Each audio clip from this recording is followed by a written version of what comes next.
Chris Denorvia getting loose before the big game with the Mets tonight. 291 average, 9 home runs against left-handers. That bodes well tonight as the Padres prepare to face a big left-hander in Jonathan Neese. Padres and Mets, game 2 of this 4-game set here at Petco. Second game of a 10-game homestand for San Diego. It's great to have you with us alongside Mark Grant, the Hall of Famer, Tony Gwynn. I'm Mike Pomeranz in for Dick Enberg. As I mentioned, Ian Kennedy against Jonathan Neese. A lot to get to on that front, but some more news of the day, and it revolves around this replay factor. We saw it playing last night. Major League Baseball talking about adding more replays in 2014. Wish we had it against the Mets last night. I like it. I like the idea of having replay. We had some plays last night where it would have come into play. When we saw this ball live, we thought it was a home run. Turns out it wasn't. This play live, we thought he was out. For replay, inconclusive on the camera angles, but the catcher, the umpire was right there. Play at the plate. I thought originally he was safe, but you see his front foot got caught on John Buck's foot, and he was actually out. And so I think replay is going to be fantastic. I think it's going to be a big boon in the game. Tony, I have to agree with you. You know, the jury was out for a couple days. I was kind of pondering the situation. Would it hinder the game? With the technology these days, these types of cameras, they can slow things down, ball in areas. It's just amazing. So the bottom line is to get the calls right. And I think the umpires are on board as well. They want to get the calls right as well, so I think it's a good thing. And to not slow down the game. That was a concern of yours. And Joe Torre, who put forth a lot of these rules, insists this will take half the time of the current replays. 3 minutes about is what it is on average right now. He expects it to be about a minute and a half. So we'll see how that develops. Hopefully it's not an issue and the Padres do well without any help from the umpires tonight. It's going to be Ian Kennedy against Jonathan Neese. Now, Kennedy has been extraordinary, especially in the second half of seasons. Well, it's not how you start, it's how you finish. And the one thing about Ian Kennedy, when you look from the years 2011 to 13, this guy loves it after the All-Star break. Now, a couple of factors. It might take 10, 12, 15 starts where a guy really feels comfortable. Hey, here's some factors. The summer, it starts to heat up. You feel more loose and free and easy out there on the mound. From a hitter standpoint, some guy, the swing gets a little slow. That shillelagh gets a little heavy. Ian Kennedy has shown that he can hit his spots late in the season. It's all about making good quality pitches. Even though the velocity might be down a little bit, he's still hitting his spots, and that's one of the reasons why I think you see the good numbers post-All-Star break. Well, the Padres certainly happy to have him. He'll take the mound in just a couple of moments against the New York Mets. When we come back, you're going to hear from Buddy Black on what it's like to work with the new right-hander, just 28 years old. Any tweaking to be done? Find out what Buddy says in a moment.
So for Game 2 between the Padres and the Mets, and Ian Kennedy set to make his third start of the season for San Diego, coming off a very impressive outing in Cincinnati where he threw 7 scoreless innings, which could be a result of a few minor adjustments that Buddy Black and pitching coach Darren Bowlesley pointed out.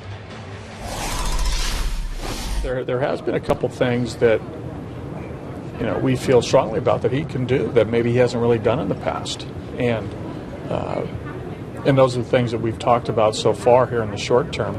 But continue to get to know him, watch him, watch his pitch selection, encourage certain pitch selection. I know that Darren's already tinkered with his windup a little bit with his leg kick.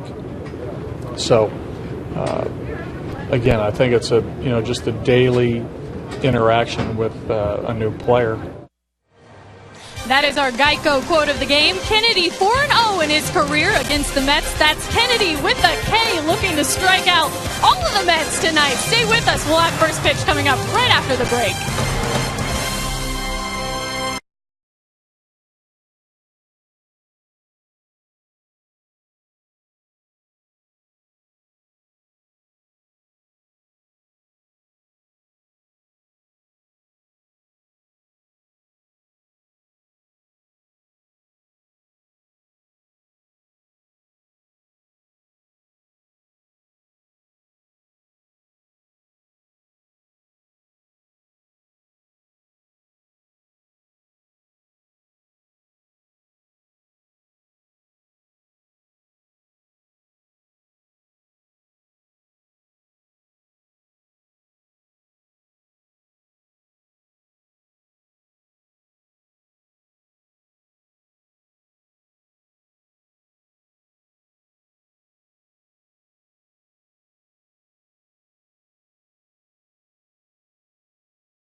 Gorgeous Friday here at Petco Park. San Diego, the Padres, and the Mets. It's Game 2 of a 4-game set. Wine Fest at the park. Place ready for action. Mark Grant, the Hall of Famer. Tony Gwynn. I'm Mike Pomeranz as Dick Enberg has the evening off. Let's check out the lineup. Court to you by Hyundai for the Mets this evening. Eric Young Jr. is going to lead off, play center field. Daniel Murphy will bat second, play second. Then Marlon Byrd. He with the 2 RBI double, a decider in last night's ball game. Ike Davis, Josh Satin, Mike Baxter, Anthony Recker, Omar Quintanilla, and the pitcher, Jonathan Neese. All squared away to face Ian Kennedy. Kennedy 4-8 with a 4.97 earned run average. Has not lost to the Mets in 5 starts. He is 4-0.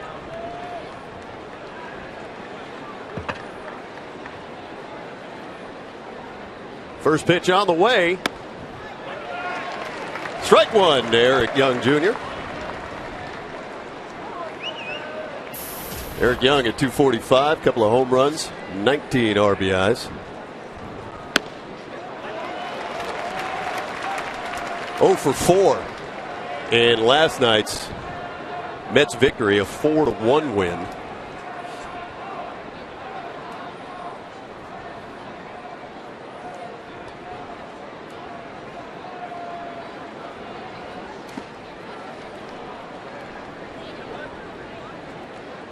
Brian Knight handling the chores behind the plate tonight. At first base, it'll be Mark Carlson. Second base, Jerry Davis.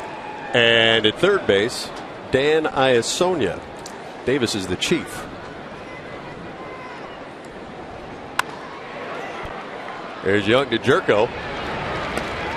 One down. It's your Padre defense. Brought to you by Aramco Mortgage this evening. Jesus Guzman gets the start in left field. Will Venable is in center. And Kristen Orfia. Around the horn, it's Chase Headley, Ronnie Cedeno, Jed Jerko, Yonder Alonso, Rene Rivera, and Ian Kennedy. And let's check out the scouting report brought to you by Jaguar of San Diego. Keep the ball down. He does that quite well. Third start for Ian Kennedy. Keep up the good work. I mean, what can you say about him? Ever since he's been in a Padre uniform, I like what I see. He's around the plate. He attacks the hitters. Daniel Murphy. Here's Chase. Foul territory, 2 down. And Mike, we're going to keep an eye on the mechanics of Ian Kennedy as well. Hopefully he doesn't work from the stretch. That'd be something we'd like to see, right? Yeah. But the leg kick, something in between starts. See how the leg kick, see how the leg kind of goes back towards second base? He's got to stay over the rubber and not start those hands too soon, because then his body will rush. It'll be tough for him to get up on top and work downhill, down the zone, which he does so well. Darren Balsley getting some work in with Ian, albeit just a bit of tweaking by his estimation. Here's Marlon Byrd. Byrd 2 for 4 last night. Couple of RBIs, as I mentioned. Yeah, Mike, in baseball, like any sport, Tony, you know, as a hitter with your hands, it could be a matter of millimeters. It could be a matter of inches. Well, the guy's mechanics or swing. Well, they were discussing the possibility of getting a guy like Kennedy, of course. Well, those are the kind of things that you talk about. And you have 2 pitching guys in the Padre dugout, and Buddy Black and Darren Balsley. And, you know, I'm sure if they were asked, you know, what about Ian Kennedy, I'm sure they had some thoughts, that things that they thought will help make him a better pitcher. The thing I like is he usually keeps the ball down. He isn't the guy that, you know, elevates unless he's doing it on purpose. He usually keeps the ball down in the zone. Not that last pitch, but the pitch prior to that one, Tony. He really worked underneath the baseball, and that's why you saw it go up and away. Nice adjustment there. Evens the count out. 2 balls, 2 strikes to Byrd. Boy, Byrd has been everything Terry Collins had hoped. Leading the team, as I mentioned, in home runs and in RBIs. Hitting .321 since July 1st.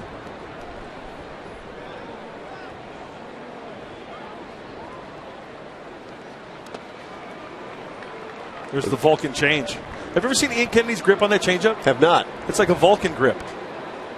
It's like the split middle finger and ring finger.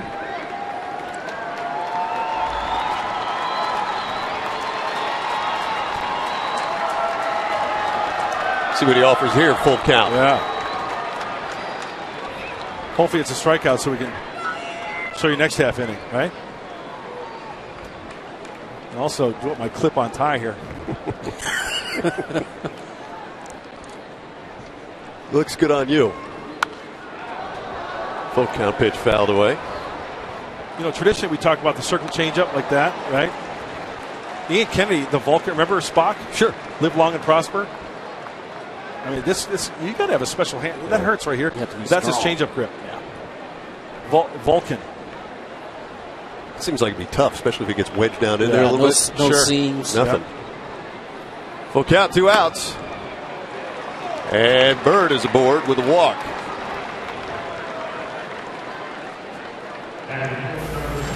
So 2-out walk issued by Kennedy.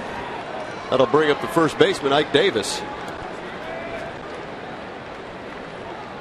Davis 0 for 3 yesterday. 3 for 7. Limited sample size against Kennedy.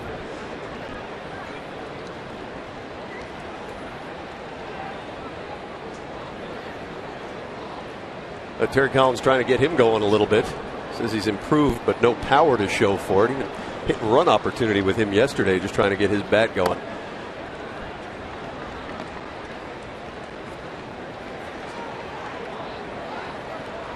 Davis struck out twice against a very good Tyson Ross last night.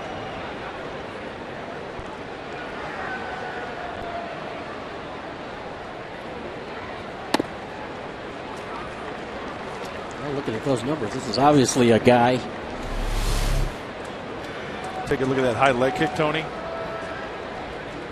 One of the things Darren Balsley, the pitching coach for the Padres, is trying to work on is rather than that knee when it comes up more towards home plate, he wants it to come straight up or even a little bit more back.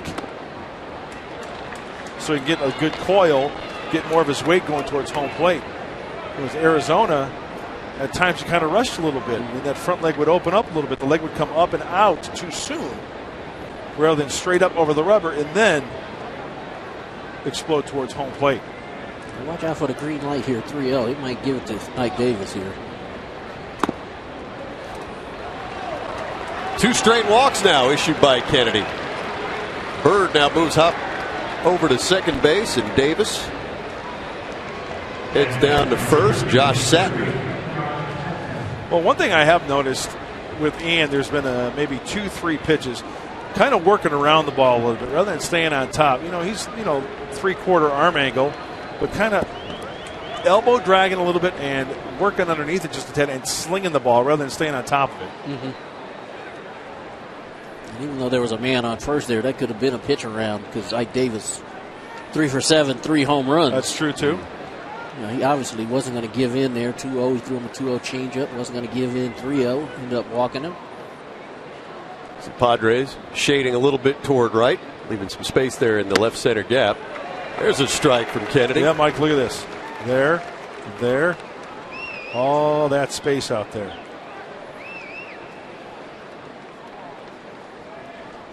Kennedy walked 2 in his last start at Cincinnati, but that in 8 innings. Opening frame tonight. Got 2 quick outs and has walked 2 in a row now.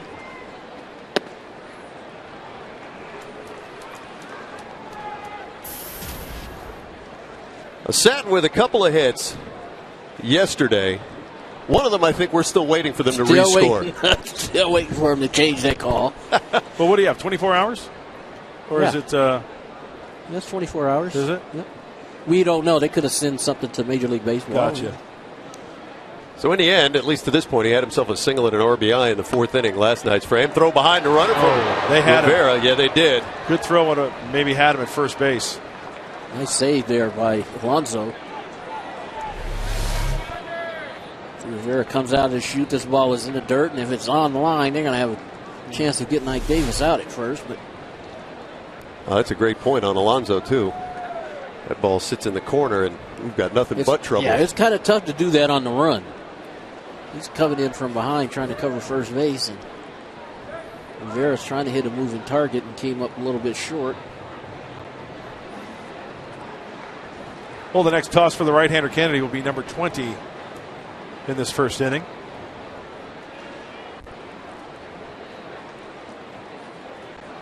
SATIN, one of those players trying to fill in for the injured David Wright at third base. No telling when or even if he'll be back this season with that right hamstring injury. Pretty decent numbers with runners in scoring position. There's a little number. Nice barehanded attempt, but no such luck by Headley. Looked like he was going to have a play and couldn't find a handle. Had to cover some ground to get there. And it'll be scored a hit. Good pitch by Kennedy. SATIN tops this ball. Chase thought that's the only way he was going to have a play was with the bare hand. Can't come up with it. Well, that's a frustrating play when you have a nice changeup or a 2-seam action fastball. And the guy tops it out in front of home plate. You'd rather have a rocket hit off the sweet spot, one hopper right at one of your infielders. So Darren goes out there, Darren Balsley, the pitching coach, talk a few things over. If nothing else, maybe just give him a rest for a second, gather yourself. A little bit of pep talk. Hey, try to pump him up a little bit. Hey, you've got good stuff. You know, whatever it takes to just make one good pitch to get out of this bases loaded mess. That is such a hard play to make. Mm-hmm.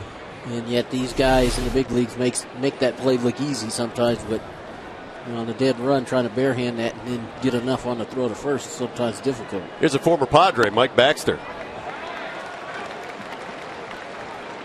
Out of an up and down player as you check out the Mets aboard. Marlon Byrd at third, Ike Davis at second, Josh SATIN at first. Baxter hitless in 7 tries with 2 outs and runners in scoring position.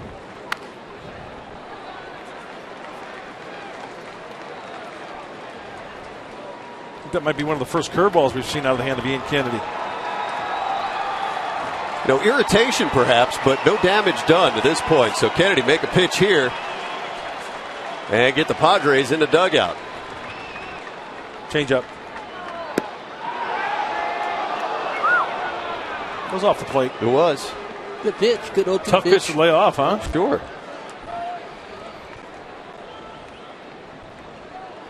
Think maybe it fooled Baxter, or do you think his eye was that good? I think he's, he these kind of situations like we've talked about, he's looking to take the ball the other way here. And so you throw that change up, he's looking for something out of the plate. That fastball away, he's, again, looking to hit something the other way.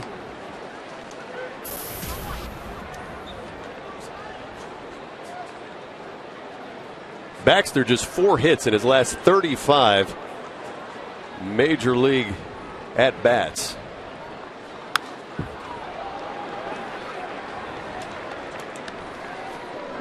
There's that fastball that Darren Balsley was talking about, Ian Kennedy. Maybe sometimes 91, 92. That one's 93, he says, but it's got a little bit of life to it seems, at the end of where it makes it look like 94. I guess the free and easy motion as well. Ball jumps out of your hand. Makes a little hop. Yeah, exactly. Ball, 2 strikes, 2 outs. Lifted to Headley, who will call for it. So a couple of walks, all the Mets will pick up, and Ian Kennedy will keep them from scoring. Padres coming up in the first.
Your San Diego County Lexus dealer inviting you to test drive a luxurious Lexus automobile today.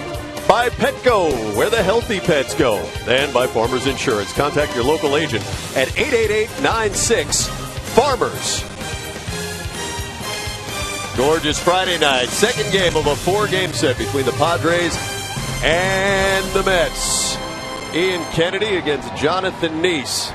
Padres looking for a little revenge after a 4-1 loss last night. Your Padres lineup brought to you this evening by Toyota. Kristen Orfia will lead off, then Will Venable, Chase Headley, Yonder Alonso, Jed Jerko. Jesus Guzman gets the start tonight in left field. Ronnie Cedeno's the shortstop. Rene Rivera will catch.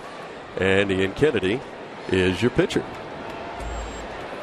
Here's the first pitch on the way from Neese. Strike 1 to Kristen Orfia. .271 hitter in 107 games this season. Very good against left-handers. .291 against southpaws. All 9 of his home runs against lefties. 2 for 3 last night. 2 for 3 the game before. And he's earned the leadoff position this evening.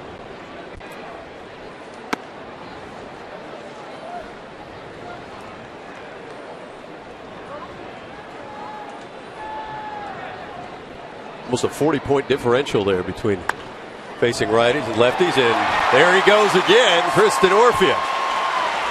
Another hit off a left-hander. It's nice hitting there by DeNorfia. He shortened up, just tried to put it in play.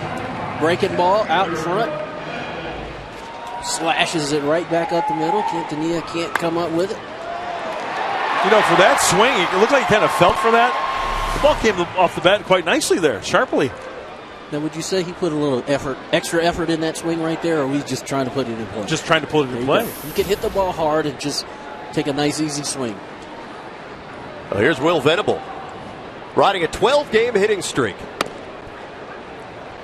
And he'll take strike one. Will leads the team in home runs at 15. 1 for 4 in last night's ball game.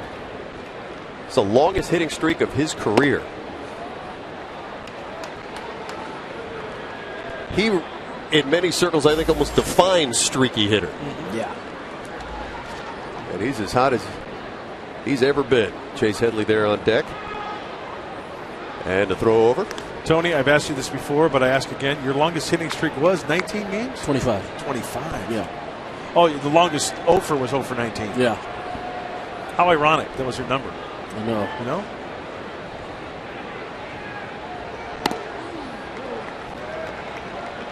Well, Venable tied with 2 other players for the longest active hitting streaks currently in baseball.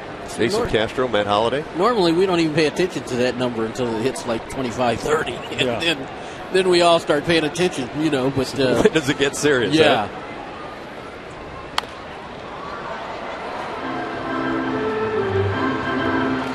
You know, some of the records we talk about that'll probably never be threatened. Hitting streak might be one of them.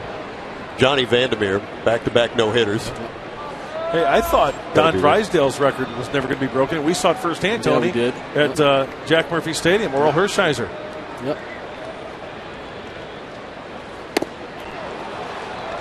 Well, Neese gets Venable.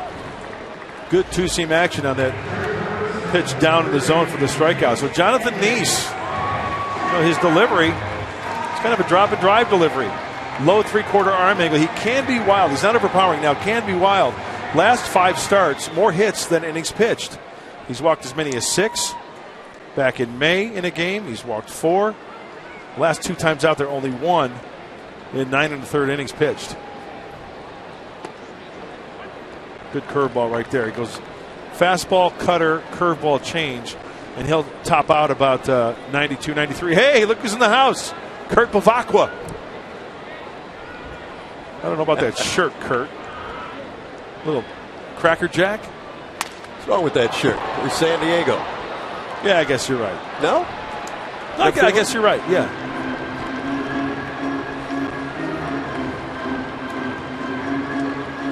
It'd be sure nice to watch Chase Headley start to pick it up here, have himself a nice second half.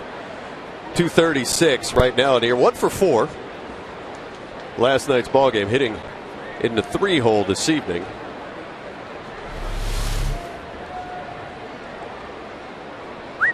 Whoa. Over the left shoulder there. Yeah. Brian Knight.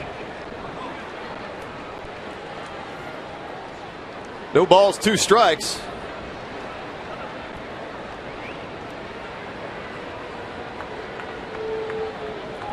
Done for the night. Firewood.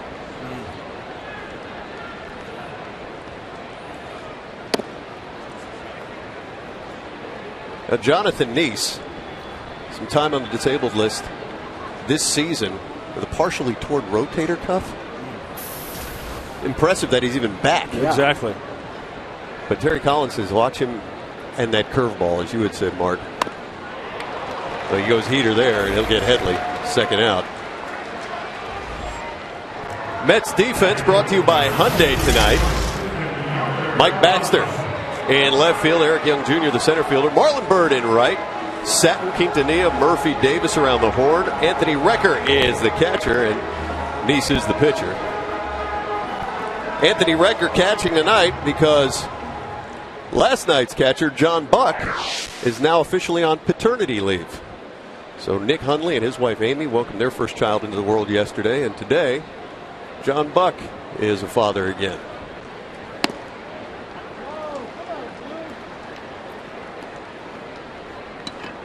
So Jonathan East strikeout. Sorry, Mike. Jonathan East strikeout. Chase Headley on that fastball up. And he'll do that with 2 strikes. He'll throw the fastball, let her high, see if you'll chase it. But for the most part, he's can keep stuff down. Like Mark said, it's not overpowering.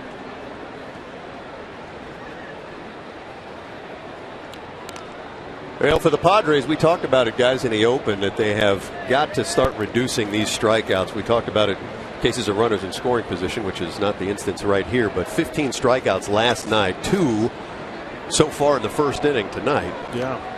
It just seems like it's cyclical. You know, there are spurts where they'll go in that trend, and then all of a sudden, the next thing you know, somebody comes through with a big base hit, it gets a little contagious, and they avoid the strikeout. This year, guys, we had remember the big story was 2 out runs, yep. 2 out hits. So it seems like it's got that cycle. If they could consistently put something together, who knows? I kind of thought they might try to make something happen with Will Venable up there. DeNorfia singled, and he got ahead in the count, 2-1. Good chance possibly for hit and run. Sometimes that's what it takes to get out of it. And that's what they did with Ike Davis last night. Put a runner in motion and get a hitter something to shoot at. That's interesting, and you guys have made that comment even last night about when you have a couple of offenses like the Mets and the Padres both struggling. There are situations that come up early that you might otherwise forego, but now trying to jumpstart things, you may put on a play a little bit early, but here we are with DeNorfia on first, 2 outs, and Yonder Alonso facing a 1-ball, 2-strike count. You try to guess along. I try to guess along with Buddy Black, and you figure Ian Kennedy gets out of bases loaded jam with 2 outs. Kind of struggled in the first inning, but you get out of it with nothing. DeNorfia leads off with a base hit. Maybe you take a shot and play hit and run. Well, Yonder had a hit in 2 trips last night.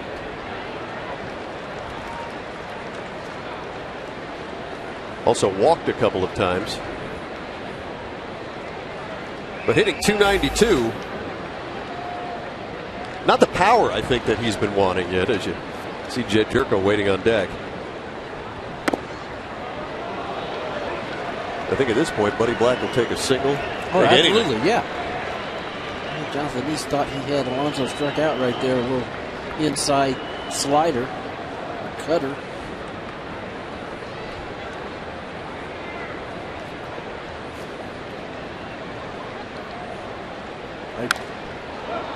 Ike Davis playing behind the runner there.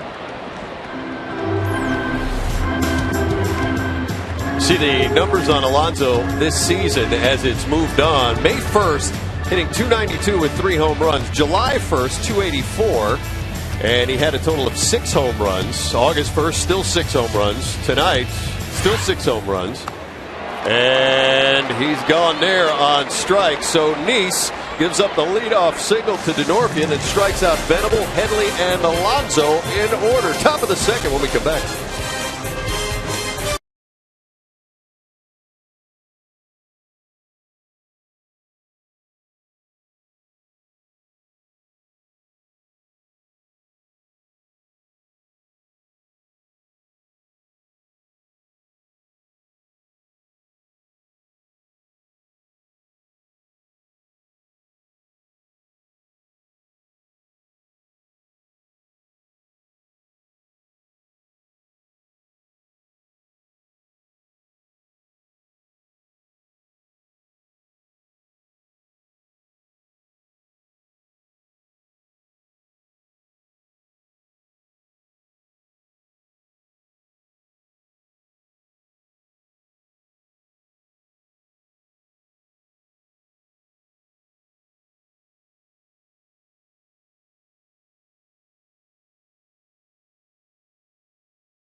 this.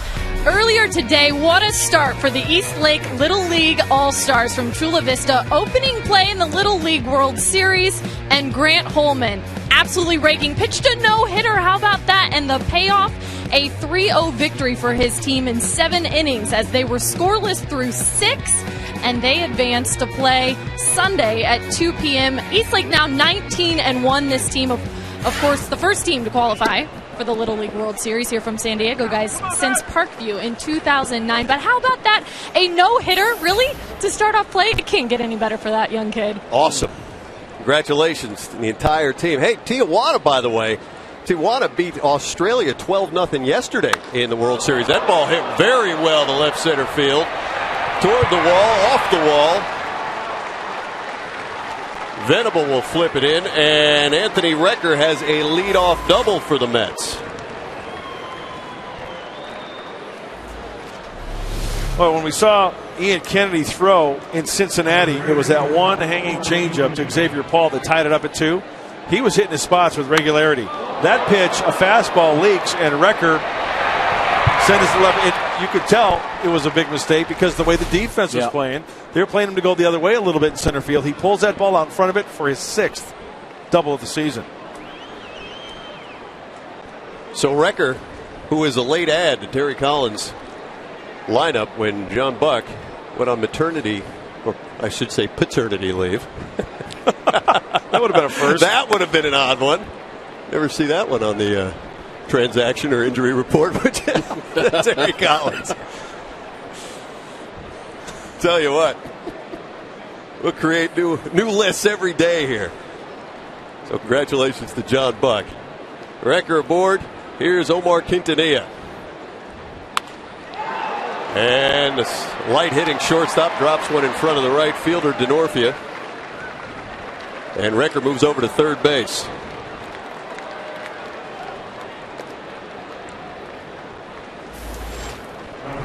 Early on the elevated pitch, that was a changeup. You can see that one just kind of flat, right out of the hand. Elevated.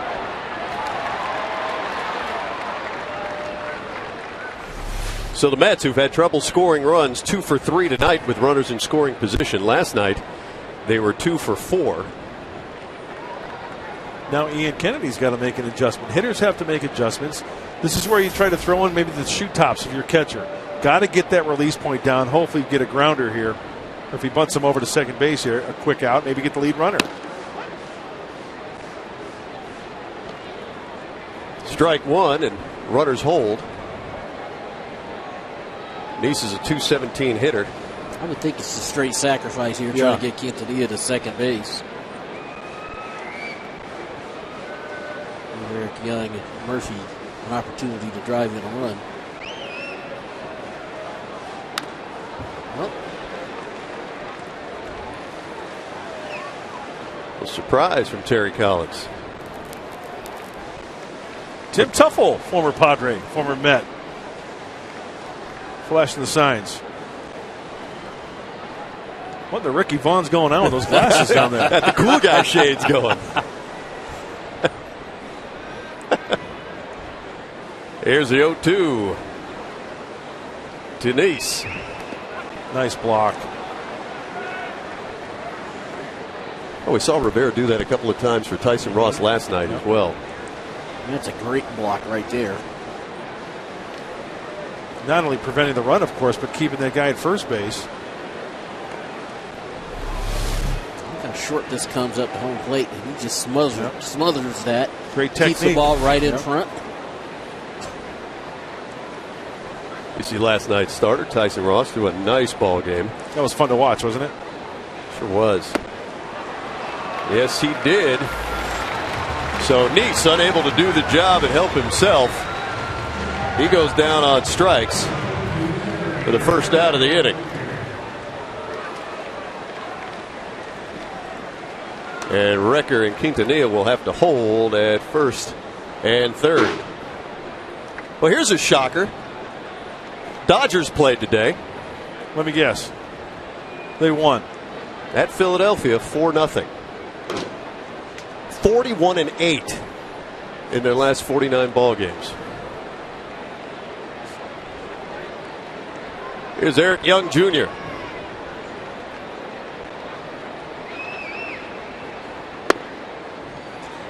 Are they 41-8 in their last 49 games? Yep. You've got to be kidding me. Check out the Western standings. 71-50. I just remember coming in here to do a series against the Dodgers, and they were in last place. Last place. Yep. Slow roller, Jerko. Only one play. And Anthony Recker will score. And the Mets lead 1-0.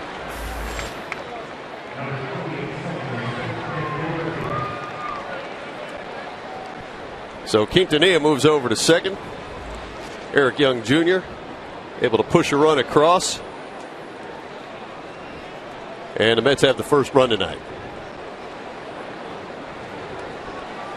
Here's Daniel Murphy. 0 for 1 this evening, 1 for 3 in last night's ball game.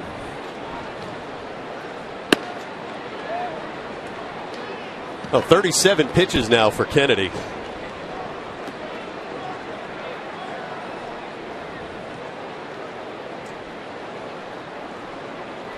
That's because a big hitter for Kennedy here, too, because the Padres, as we've chronicled, have had trouble putting runs on the board. You don't want to. You got a chance of getting down this inning and just giving up 1 run, so that makes this hitter, Daniel Murphy, very important here. Hopefully you can get him in. Well, the Mets take full advantage of scoring first. 22-11 when they score first on the road. You know, the one thing I've noticed early on in this game, with that being the 38th toss for Ian Kennedy, groove, rhythm, maybe lack of it. Because when we've seen him with the Diamondbacks in the last 2 times out for the Padres, well, he's getting that ball, getting up on that mound, and being on the same page, and firing strikes, being aggressive in the zone, and getting some quick outs. Ball hit sharply to Alonso. He will take it himself, and Murphy is gone, and the Mets half of the second, but they pick up a run and lead 1-0.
Tony Gwynn. 1-0 Mets here. Bottom of the second inning. Mark Grant, Tony, Mike Pomeranz with you. And some news tonight out of Philadelphia. Charlie Manuel fired today. Ryan Sandberg named the interim manager. Phillies promptly lose 4-0 to the Dodgers. That had to be a tough decision for the Phillies to make. Yeah. Hey, tough market to manage in, right? Well, had some good players along the years. Charlie Manuel won more games than any Philly manager. World Series, won a division 5 times. But 21 games just with his team, 21 games out of first place. There had been talk, too, that they were probably going to make a decision here at the end of the year, and been in the press with that a bunch. I think the way I understood it, too, is that they didn't want Charlie to be in that lame duck position, and they wanted to get a good look at Ryan Sandberg if he, in fact, was the future. I agree. See what he can do the last, 42 games? Ryan Sandberg. So the Hall of Famer now at the helm. Yeah. For the Fightins. Jerko Guzman Cedeno to face Jonathan Neese here in the bottom of the second inning. A lot of people forget Ryan Sandberg was an original Philly before he was traded to the Cubs. I'd never think of him with anybody else other than the Cubs. That's right. Thought he might get that job. He did too. In Chicago. He did too. Yeah. But when he didn't, he went back to the Phillies. And now he's going to get an opportunity to manage. It's going to be interesting because, a lot of people feel like that Phillies team was an older club, Rollins and Utley and, some guys who have been around a little bit. Full count to Jerko. Well, you really do wonder, though, what Ryan Sandberg or anybody can do with that roster currently. I mean, Ryan Howard's still hurt. Yeah. Doesn't matter who the skipper is. Well, I think what they're looking for is to see if he can get these guys to play with a little bit more enthusiasm, a little bit more energy. That ball hit very well by Jerko in the left center field gap. On its way to the wall, Baxter, Young. It'll be Baxter who will pick it up, and Jerko pulls into second base with an easy double.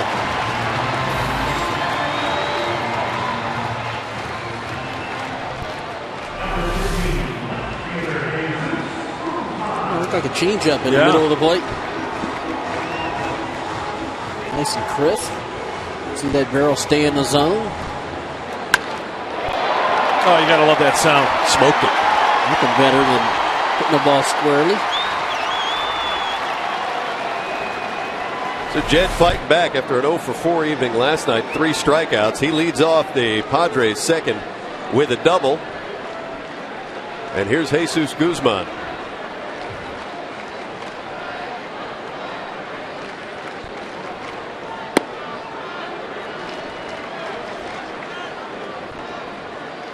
Another runner in scoring position. Let's get him around. Guzman, 231, 7 home runs in 96 games.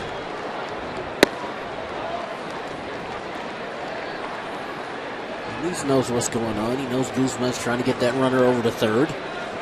So he's pounding Guzman in on his hands.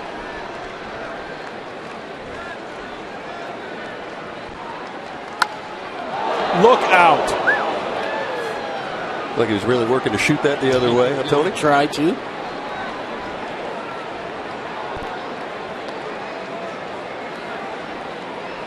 Jesus waking up everybody. Kyle Blanks. Guzman hitting .265 with runners in scoring position this season. Kind of see what Jonathan Neese is trying to do here. Breaky balls, down and in, right? He wants to try to have him pull it. The infield's kind of swayed to the pull side to try to keep that runner at second base. Sharp ground ball, left side. Jed Jerko's got to hold his ground. And up to 2 strikes, go for the wipeout with that breaking ball.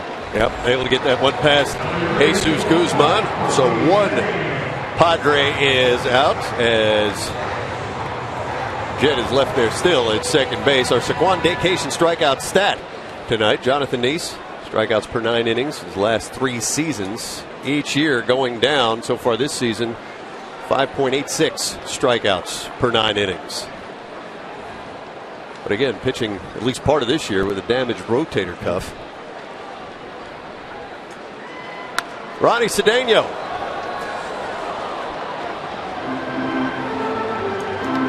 Most innings here, the Padres have started out with a base hit. Every out has been a strikeout.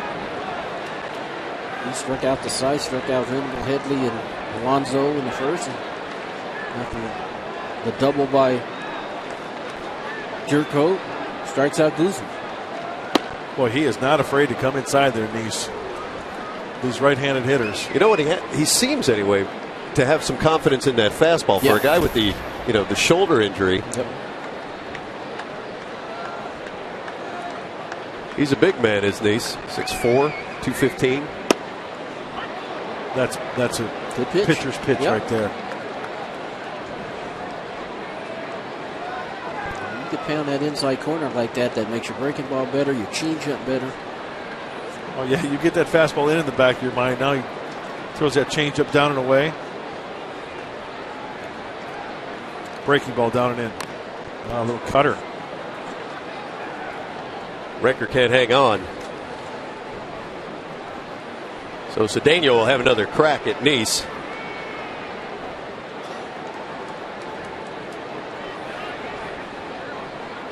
See if the Padres can't bring Jed Jerko around to score. As Tony mentioned, a leadoff single to start the game to Dorfia. He didn't score. And Cedeno pulls this one foul. We talked about Jonathan Nice and his pitches. You see the fastball just under 50%, but the cut fastball just moves on the same plane. So two different pitches. The cutter, not the velocity of his fastball. And that's the pitch he really likes to throw into right-handed hitters. Try to break those bats, get those weak ground balls. Wow. And he'll just freeze Cedeno there as Brian Knight rings him up. 2 down now. Get ready, fans, for Fox Sports 1. It's coming. We've been telling you about it all along this year. America's News 24-hour sports network. Fox Sports 1 will be your home for great live sports. All the news and highlights you want, and shows and specials that only Fox can bring you. America's News Sports Network is Fox Sports 1. And you know what? It all begins tomorrow. That's going to be awesome. Tomorrow. Good stuff. Rene Rivera, Padre catcher, 2 outs. Jed Jerko still at second base. Rivera went off the top of the wall last night for a triple in the 3rd inning. EY Jr. with a highlight stuff brought that one back into the field of play. That was going to skip on and get out of here. Yeah, he really saved. Took a home run away from Rivera because that ball was going to go over the fence. And it almost rolled over. Well, Rivera hit that triple with 1 out in the 3rd. Padres couldn't score him. Only run of the night last night scored on a Jeff Decker sacrifice fly in the 4th. See, this has really been interesting because Guzman and Cedeno, Nice pounded him in on their hands. And here, this at bat against Rivera, he's gone on the outside part of the plate the first 2 pitches. And Nice was doing a nice job spotting that fastball in the inside corner. Here against Rivera, not even thinking about it, keeping the ball away from him. He wants something up. Here's the 0-2. And he gets Rivera swinging right through it. So for the 2nd time in as many innings, Nice strikes out the side.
1-0, and it is time now for our AT&T Twitter poll question. We want to know, who is your favorite player who played for both the Mets and the Padres? You can vote on Twitter by using the following hashtags. You see all the guys right there: Roberto Alomar, Heath Bell, Ricky Henderson, Randy Jones, Mike Piazza. Use the hashtag Alomar both, Bell both, just like that, and we'll check the updated results later in the game. Do you gentlemen upstairs have a favorite Met turned Padre? Ricky Henderson for me. Ah, that's a good one. Thanks, Kelly. Yeah, good stuff. You know what? I love Randy Jones. I didn't play with Randy, though. Yeah. Roberto. I got to say Roberto Alomar. It was a good feeling out on the mound when you see over your left shoulder that the future Hall of Famer Robbie Alomar was playing behind you. He didn't play very long with the I think he only Mets. played 1 year with the Mets. That ball is hit well to center field.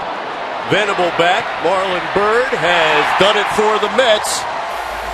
Solo shot to lead off the third inning. For Marlon Byrd, that is his 19th home run of the year. And it gives the Mets a 2-0 lead. What a pickup. 0-1 pitch. Changeup. Yeah. We mentioned the hanging changeup as Marlon Byrd stays on it. Well, he stayed on that nicely, Tony, because you can see on contact, it was probably near the front thigh. Usually a good changeup is when they catch it way out in front. I mean, Tony, you would know best than anybody else, but he stayed on that pitch nicely. And Ike Davis goes the right field direction, and he goes way back. Back-to-back home runs for the Mets. For Davis, his 7th. And the Mets lead 3-0. It was like we were talking about when he came up the first time. I think Ian Kennedy knew that the 3 hits like Davis had off of him were home runs, and that one's out over the plate. And he knows right away that ball was gone too. 2 consecutive pitches. 2 consecutive home runs. See the ball out of the hand, the grip, a fastball. Mike Davis all over it on the first pitch. And that's one of those, as a pitcher, you just wish you could pull back. Well, for Davis, who has had a bit of a power outage after hitting more than 30 last year, finds the groove there tonight. And here's Josh Satin. Satin will be followed by Baxter and Recker.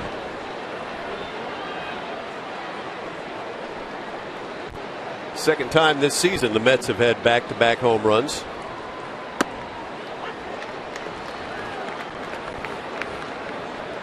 And Satin also swinging a hot bat right now. He singled in the first, had himself a couple of hits, and an RBI last night.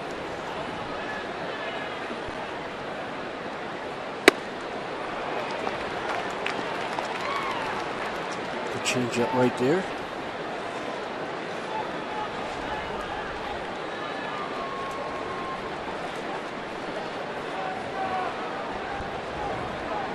Well, those back-to-back home runs, this crowd here at Petco, very quiet. Got to get the Padres back in there, start scratching away.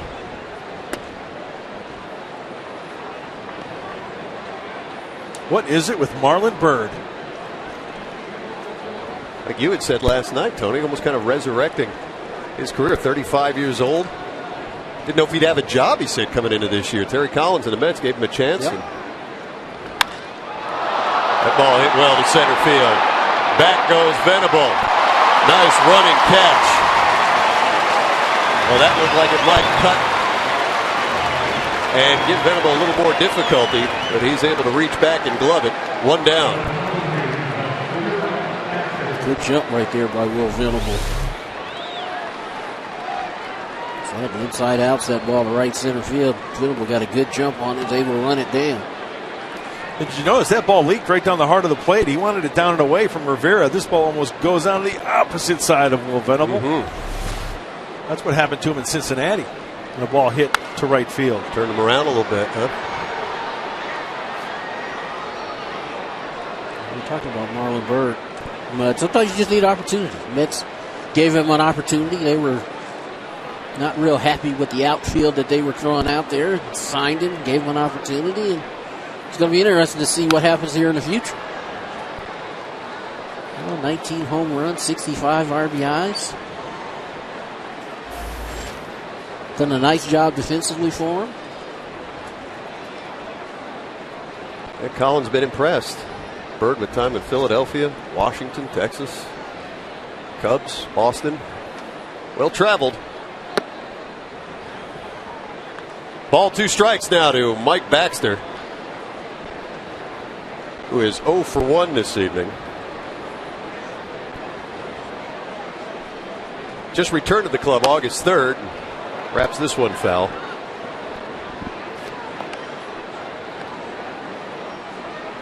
And to your point there about the Mets having some trouble establishing their outfield aside from Marlon Bird, you know, Baxter had been part of that equation as they look for traction.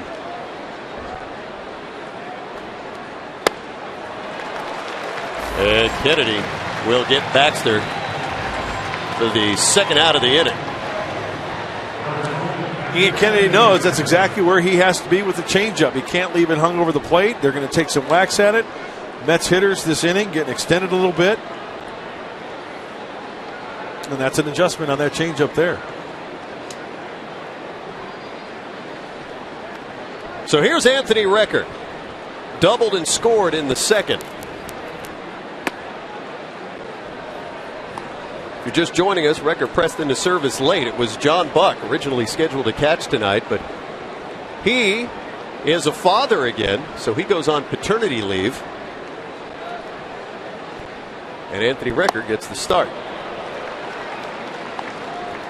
Now, this is interesting, too, from the Mets' perspective, is Travis d'Arnaud, their hottest prospect, perhaps catcher, is waiting in AAA. We got to figure he's on a plane. And came over in that R.A. Dickey trade, one they really like. So they had him at the ready. May see him this weekend.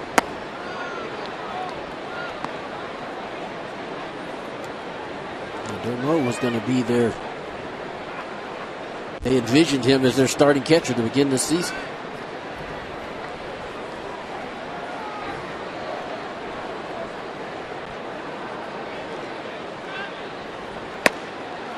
Right down to shoot.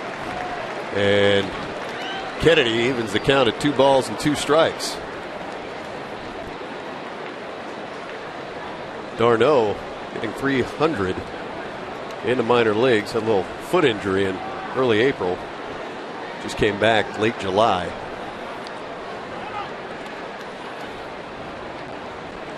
Kennedy now at 57 pitches. Top of the third. Padres trail by 3.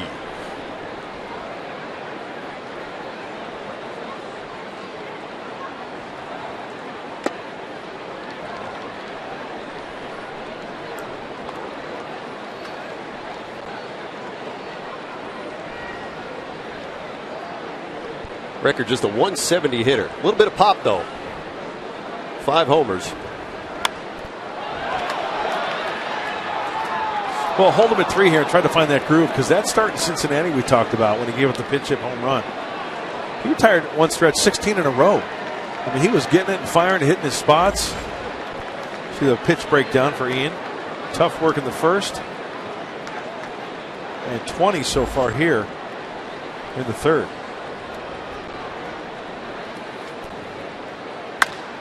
Bounce sharply back up the box, and Recker has his second hit of the night. Full count pitch.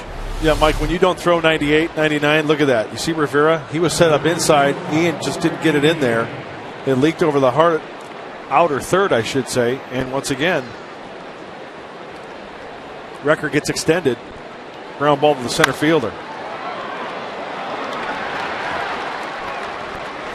That'll bring up the shortstop, Omar Quintanilla. He's singled in his only at bat tonight in the second.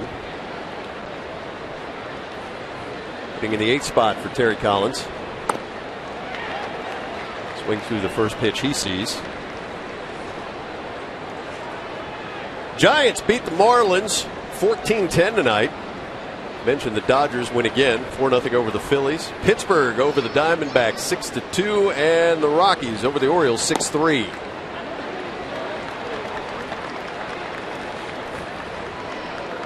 Pittsburgh will be here in San Diego after the Mets series for 3 games.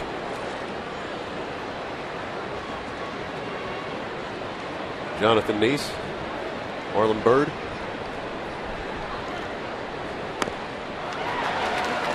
So it was Ike Davis and Marlon Byrd, the guys who hit the back-to-back shots here in the 3rd inning. And that is how the Mets have acquired a 3-0 lead. Byrd, then Davis. Padres coming up in the 3rd.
Day of paternity leave. It means Chris Robinson gets to enjoy one more day of his first major league stint. And what a terrific story this is.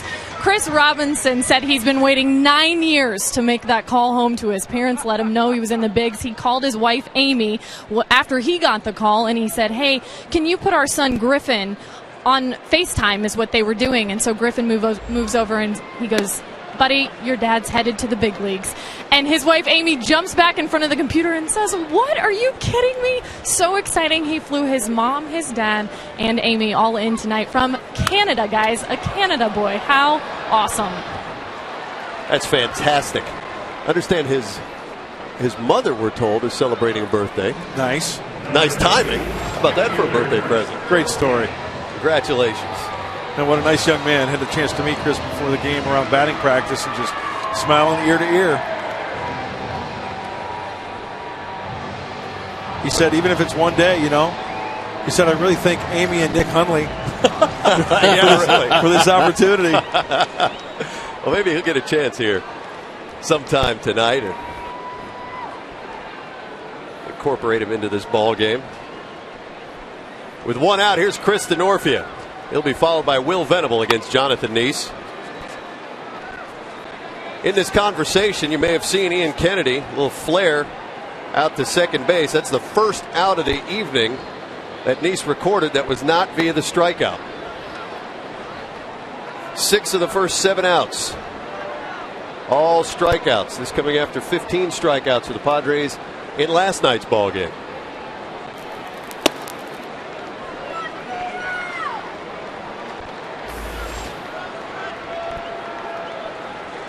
And Will Venable waiting on deck.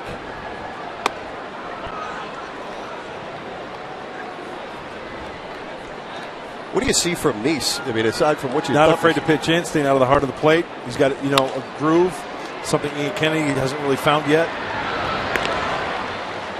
Nice running play by Quintanilla. The one at bat, guys, and Tony talked about this, is when Jed Jerko led off with a double in the second inning. Guzman, Cedeno, Rivera all struck out, but I'll tell you what, the majority of the pitches, well over 50%, were on the inside part of the plate. Yep. Not afraid to bury it in there. Again, we talked about the Padres struggling here with runners in scoring position. Nothing is more demoralizing than to see the leadoff guy get on and not move. Denorfia single, 3 straight punch-outs. Jerko double, 3 straight punch-outs. And somebody, sooner or later, somebody's going to have to be the one to get that hit to get things going in the other direction. Because right now, Nice has been pretty solid. Maybe what the Padres need is to go completely unconventional. Don't allow the leadoff guy and just have a solo shot here by Venable. Something. Just got to shake it up a little swing, bit. Put a run on the board. Like that. Pomeranz! Karnak! Nostradamus! Go! How about that? Something like that? Maybe Something like that might work. Something easy. That looked easy. It wasn't a struggle. Number 16 on the year for Will Venable. There's conventional approach, and then there's this. That's Sam.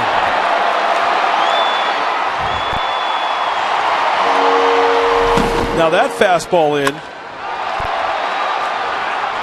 And Chase to the track. Gave it a good little ride, but Will Venable gets a good piece of this one and drives it out to right field. Gets the Padres on the board. They still trail by 2.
Casino. It's real friendly and it's real close. By Mossy Toyota, thousands of vehicles, one trusted name, Mossy.com. And by the Aramco Group, purchase, refinance, reverse. Jonathan Nice against Ian Kennedy. Will Venable, a solo rocket. And the Padres, half of the third, got him on the board. 3-1 where we stand here in the top of the fourth. It'll be Nice, Young, Murphy, as I mentioned, and Marlon Byrd, and the trouble starts. Well, if Ian Kennedy ever needed a quick inning, it's right here. Yeah. You score one, now it's 3-1. Get right back in that dugout. Don't have your defense on their heels out there for a long time. Exactly. There you see the 3-4 hitters. Byrd and Davis, back-to-back home runs in the third. Bird's been hitting them this season, leads the team now with 19. Davis not so much after a 30-plus home run season a year ago. But he found one today.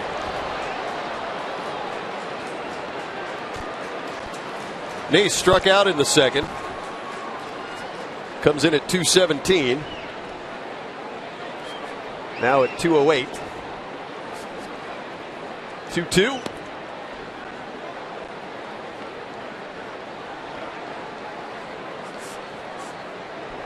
Kennedy now at 68 pitches, Tony. It's almost like tonight Ian's kind of afraid to get something in the middle of the plate. You know, he left a change up to Bird up and he hit it out. And then Ike Davis hit a fastball in the middle of the plate. But you know, you got the 9-hitter here, the pitcher. And Jonathan East is taking some pretty good hacks here. And you can see Kennedy look up in frustration as he walks the pitcher to lead off the Mets' fourth. Well, we talk about leadoff walks being an issue, and a leadoff walk, when it's issued to the pitcher, frustrates everybody. Chief among them, clearly, Ian Kennedy.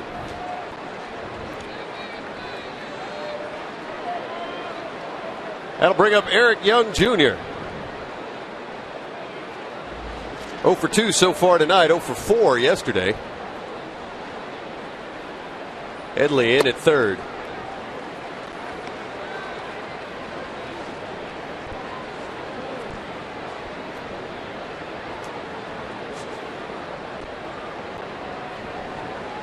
Both clubs middle of the pack in the National League in runs scored.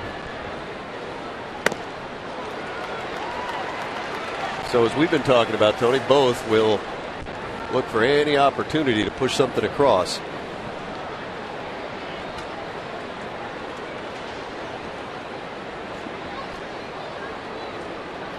Try to get something going.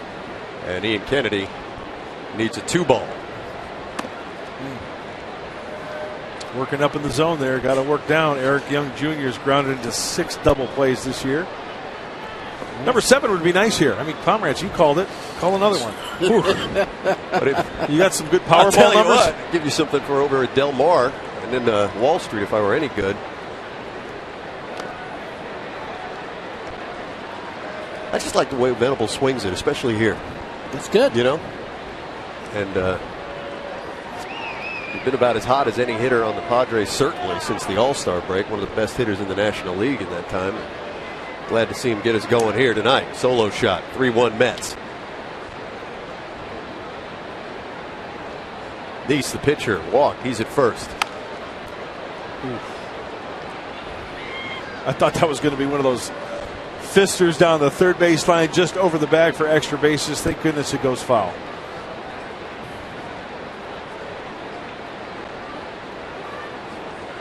All the NL West action done for tonight. Giants, Dodgers, Rockies winners, Diamondbacks losers.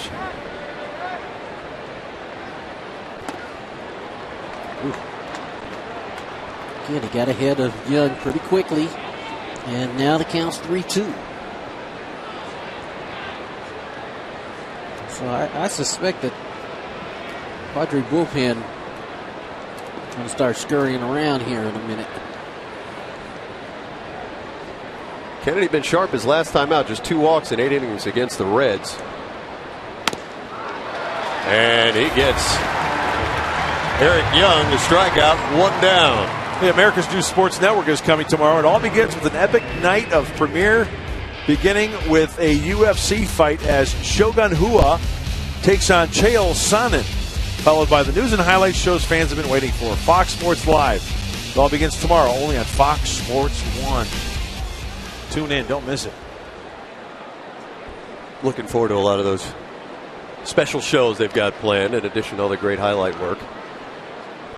Regis Philbin's got one. Yeah.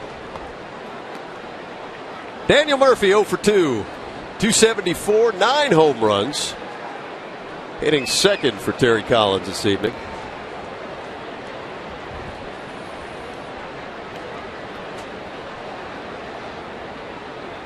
Jonathan Neese led off with a walk.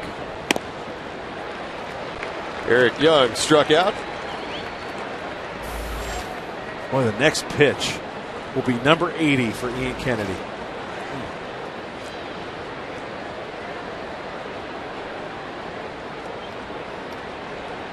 Bird and Davis to follow Murphy.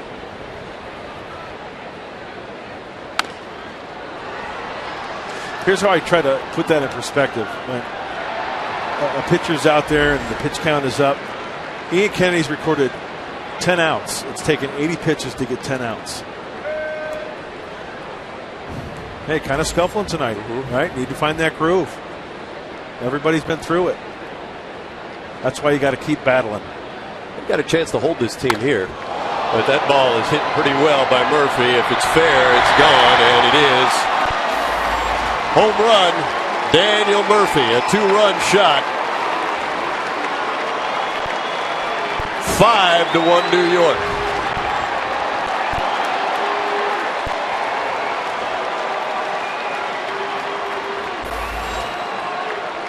The long ball has bitten Kennedy 3 times now tonight. It looks like it's on the inside part of the play, but it looks like it's up a little bit. Maybe a little bit of run on the inner third, but Murphy does a good job getting those hands through, getting the fat part of the bat, and keep. And Tony, that's, correct me if I'm wrong, is that a tough ball to keep fair? I mean, that when it's in like that? It wasn't in enough. It's out over the plate, so it's a little bit easier. Here against Marlon Byrd. See, he wants to get that ball in. It runs back, kind of on the inside part of the plate. And that ball is easier to keep it fair than if it was 2 inches more inside. Well, this part of the order now giving Kennedy a lot of trouble. Murphy, the number 2 man, has just hit his 10th home run of the year. Marlon Byrd up now.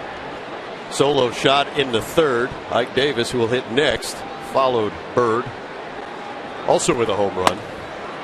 And Byrd goes down on strikes for the second out of the inning. You know, guys, going back to that home run swing, Daniel Murphy, look at his elbow right here. Tony, look at how close it is. You talk about the knob, right, going towards the baseball, right? That means that the hands go first, right? Yep. The hands go first, the barrel of the bat second, and it just amazes me how good hitters are to do just that. I mean, look at the elbow, how close it is to get that bat angle and the head of the bat on the inside part of the plate and smoke it like he did. Again, that's amazing to me. If that ball is 2 inches more inside, he's not going to be able to keep it fair. Because the next frame, his top hand's going to come over and he's going to hook that ball foul. But instead, it stayed kind of in the middle of the, kind of on the inner third of the plate. And he threw the barrel head out there and it didn't hook. It stayed straight. I mean, it looked like his elbow was actually in contact with his stomach to get those hands through, to get that barrel of the bat on the inside part of the plate. And that's what I'm sure they're discussing right here on the bench.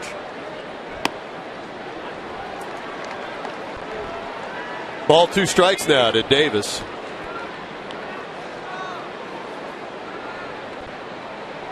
It's the second time this season that Kennedy has surrendered 3 home runs in a single start.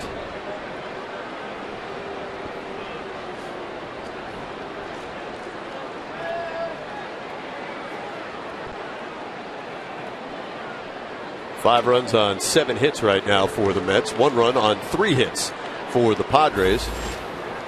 Sean O'Sullivan get loose in the Padre bullpen.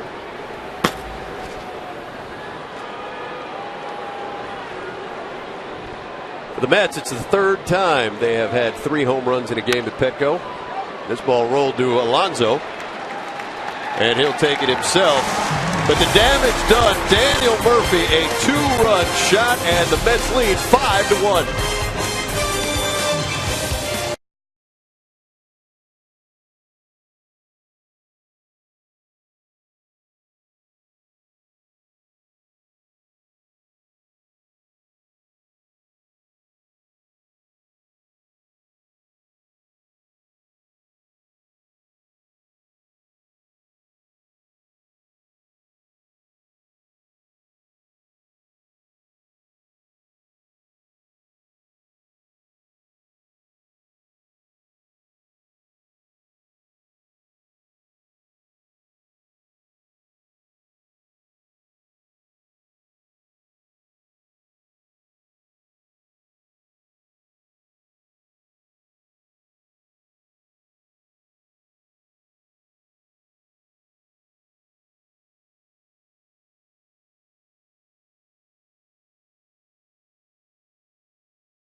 1996, Padres Mets playing Game 1 of a 3-game series in Monterrey, Mexico. The first Major League Baseball game outside of the U.S.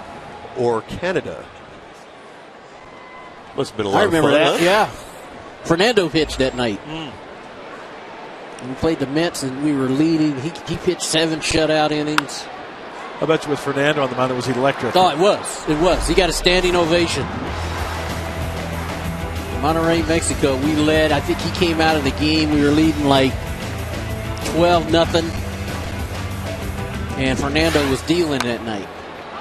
And I believe the final score of that game was 15-10, I think. The Mets scored 10 runs in the last 2 innings. Small ballpark? It wasn't small. It was it was reasonable. You know, 400 to center, 330 down the lines.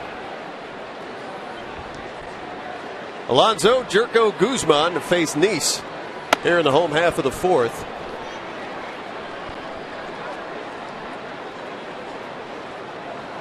Alonso struck out in the first. Going back to that game in Monterrey. 15-10, as you mentioned there, the final. Love the Snickers story. Oh, yeah. Well, Ken Caminiti became famous that weekend because after the Saturday game, he drank the water and got sick. Well, Dr. Fronica was here the other night. I gave him an IV, and he really wanted to play that day. And so he came out, ran a couple of sprints, and he looked horrible. He just didn't look like himself. And Greg Vaughn told him, "Hey, eat a Snickers bar," and he did. And, 6. I think he drove in 6, hit 2 home runs. Why not? It satisfies. Daniel Murphy, 1 down.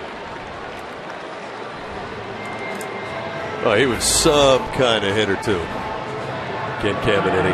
How'd you do down there? Did you enjoy hitting down there? I did. Yeah, it was different. Like we played games in Canada before, but not Mexico. They treated us like we were, royalty. And I think we ended up winning 2 out of 3, I believe. But we had a good time. It was baseball. We were trying to win games. It's got to be exciting, though. Great crowd. It was weird. Both teams stayed at the same hotel. We ate together after game. It was funny.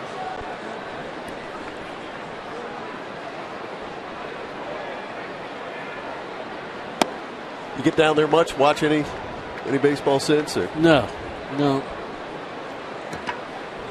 How's your Spanish? Not good. Not good at all. I used to follow Carlos Hernandez. He was like the ambassador. Yeah, that's who I want to be with. Yeah. Carlos Hernandez. He told us where to go, what to do, what to eat, what you shouldn't eat. Here's Carlos, knotted up, looking good. Talking with the hero of Tijuana, Eduardo Ortega. A number off the glove of Nice. Quintanilla going to have to hurry. Can't do anything with it. So Jerko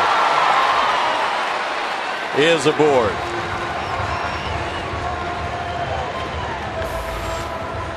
It's amazing how these kind of even out. Gets a ball on the screws the first time up for a double. This one off the glove of Nice. Quintanilla can't come up with it. Base hit. Boots it. And again, we talked about it earlier on the dead run, trying to barehand that ball. It's not an easy play. A Jet now, a couple of hits.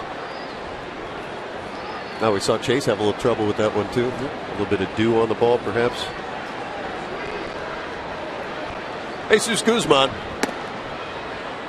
Guzzi struck out in the second inning. 0 for 1. Hit it at bat last night.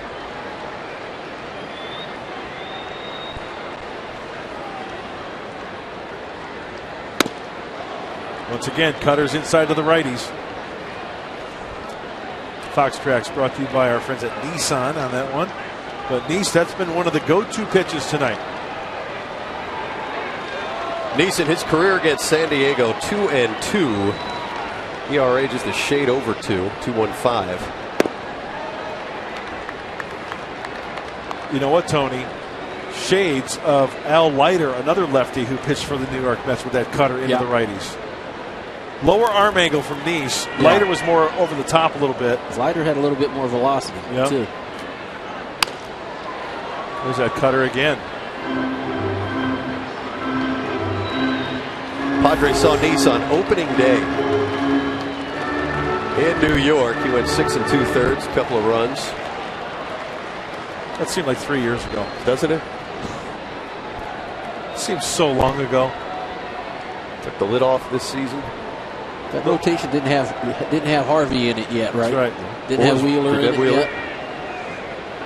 And that kind of shows you how the Mets have kind of advanced themselves, getting Harvey in the rotation, Wheeler in the rotation. Didn't have Henry Mejia in it. That's tomorrow's starter either.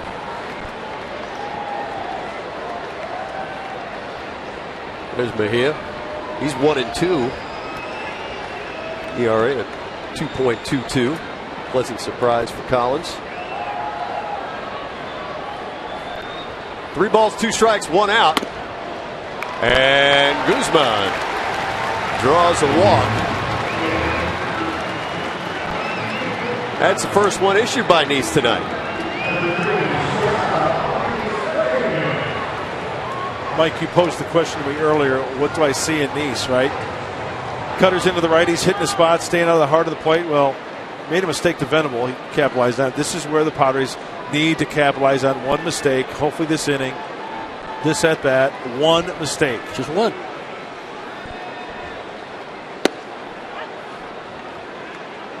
There's Ronnie Cedeno. Parts of 9 seasons in the big leagues. 2012 with the Mets.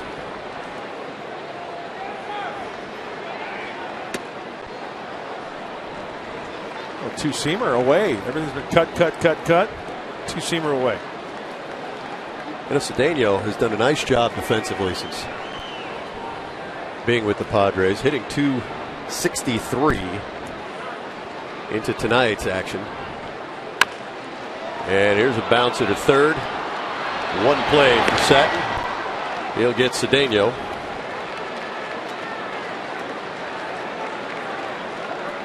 Jerko will move up to third, and Guzman now at second base, but there are 2 out for Rene Rivera. Satin had a chance to just tag Jerko going to third base. Yeah, you know what I was thinking on that, Tony? I was thinking with the score of 5-1, sure, there's plenty of baseball left, but you get the sure out there. If something is botched on that play, you've got bases loaded, and you're also thinking, you know, you got the bottom of the order. Rene Rivera, Jonathan Nice, with the way he's going, get the sure out if you're the third baseman. That's maybe what I was thinking. I'm just thinking if Rivera could get a base hit here and not get 2, hey, you're just right back in the ballgame. Plenty of time.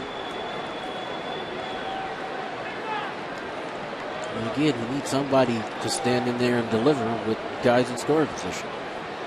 Well, Nice himself now up at 73 pitches. Bottom of the 4th inning.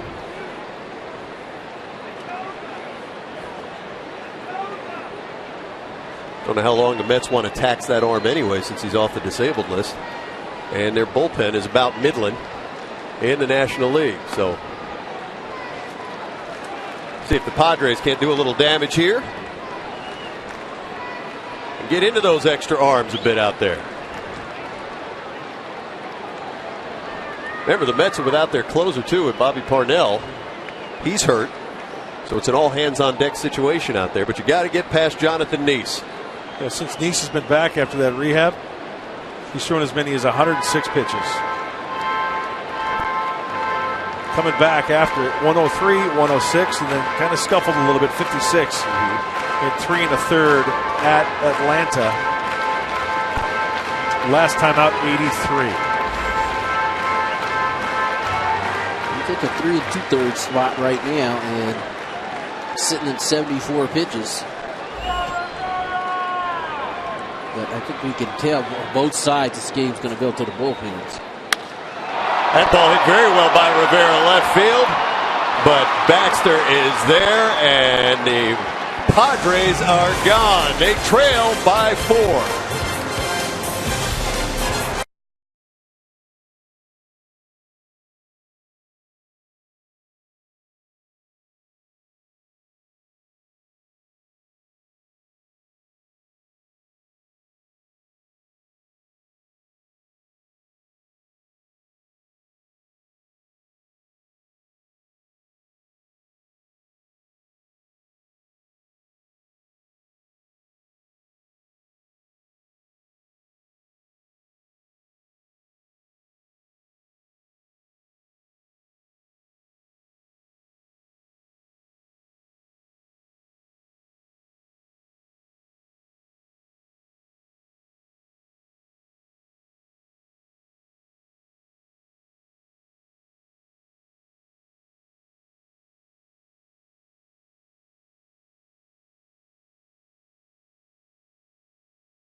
York this inning will be Mike Baxter, another Padre turned Met, which of course is our AT&T Twitter poll question. But here's what Buddy Black remembers about Mike Baxter.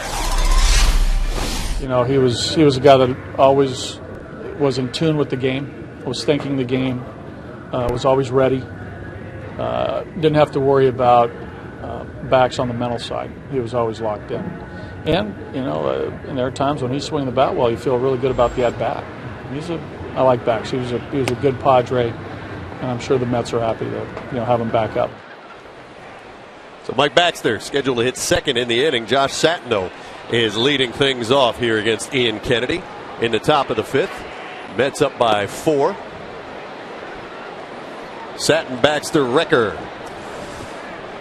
I second those comments by Bud Black about Mike Baxter. Good egg, very intelligent, and he could pretty much write his own ticket after playing in the big leagues, I would think. Good baseball mind, like he said. Went to Vanderbilt. Pretty smart egg. Bet. Just 8 at-bats in 2010 with the Padres. Baxter, but got a bit of a lease on life here with the Mets as they look for outfield help. In fact, Mike attended Columbia in Manhattan before he went on to Vanderbilt. Famous player out of Columbia. Wow. Gehrig. Lou Gehrig. About it. Bloodlines. Where were you going to go to school if you didn't sign, Mark? Probably Arizona State. That was the Jim Brock years. Great program. Early 80s. Any interest in going there? I know you're No. Aztec, but I had to go somewhere where I could play basketball and baseball. There you because go. That wasn't a very popular combination back in the day. And I was all set to go to Cal State Fullerton, but Augie Garrido, the baseball coach, said, "Sorry, baseball's a full-time sport, son. You can't play basketball or baseball." And I still like to drag him to this day. I was going to say, I wonder if he regrets that decision. Yeah, I like to give him a hard time about it, but he was honest. He was great. And so San Diego State was the only place where I'd get that opportunity. Well, it certainly worked out well for you. Here, Baxter lifts his one behind third. Long run for Cedeno, and it's going to be a sliding effort and a collision with Guzman. Looks like he might have caught in a spike in the arm. But he appears to be okay. Both guys trying to make the sliding catch, and it looked like Cedeno's cleat. Ooh, right in the chest. Guzman right on the shoulder. Yeah, the left shoulder.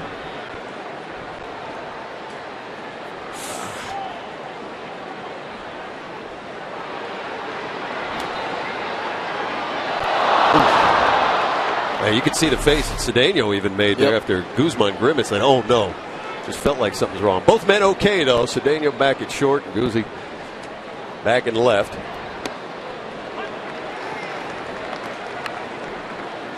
Ball 2 strikes now to Baxter. See Jesus Guzman shaking it off.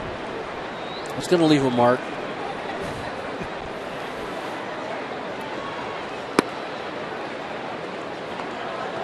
No team catches a break when players are injured, but Padres have had more than their share, so it seems. Good to see guys staying out there.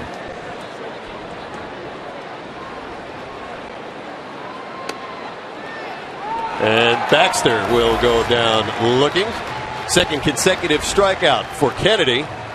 You know, Mark Grant had a chance to talk with Tyson Ross and Ian Kennedy about their time in college. A couple of Pac-12 guys. Well, I went to, of course, football. Yeah. Fight on, right? Yes, it definitely. Can you give me the show everybody that tired sign? What'd you say, boo? Boo. Big boo. Yeah. Sign for victory. Victory.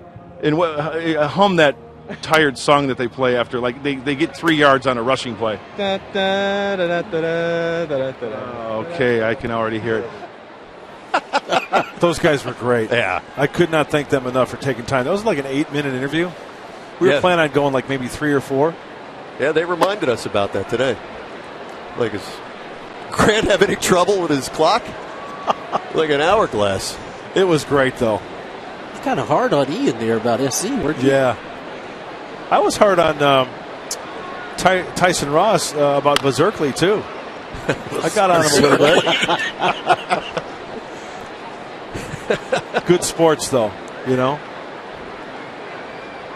To give us 8 minutes with your tomfoolery, can't thank him enough. 2 outs. Here's Anthony Recker.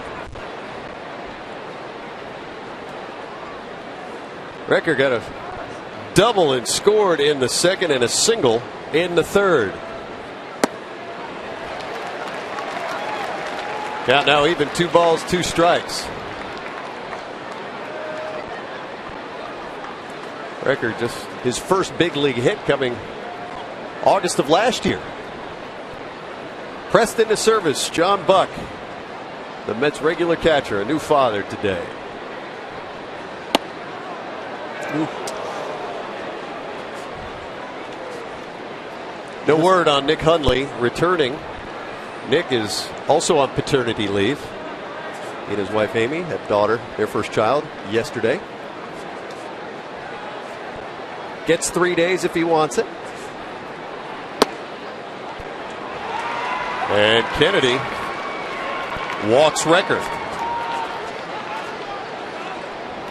4th walk issued tonight by Ian.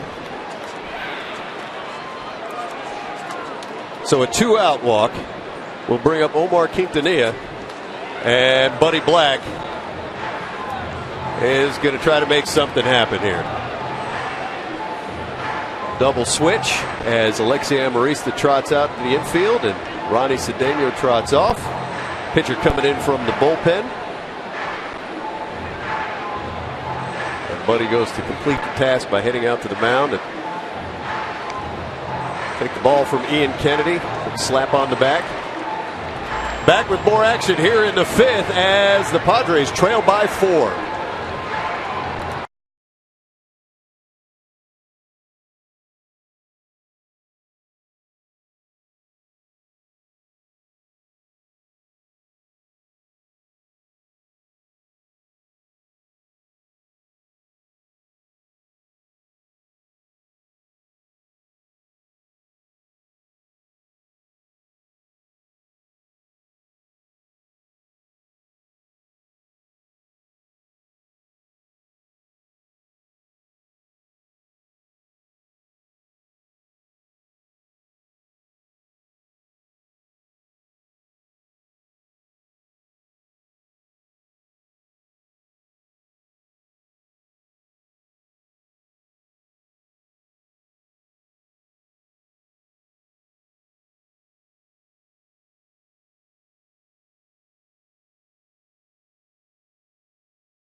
Inning.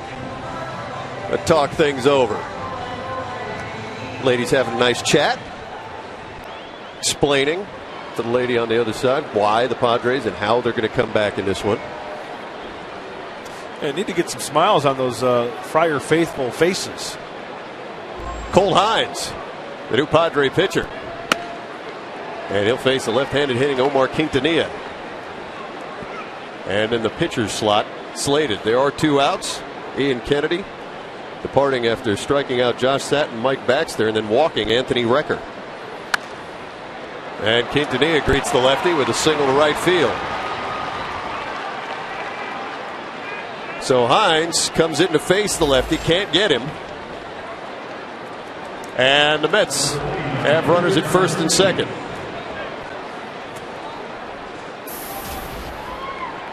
Oh, Colt Hines, the lefty, out of the bullpen now since Joe Thatcher has been on his way to Arizona, the lone left-hander. 6 strikeouts in 9+ innings. Got to bring that opponent's average down, though. 364 clip.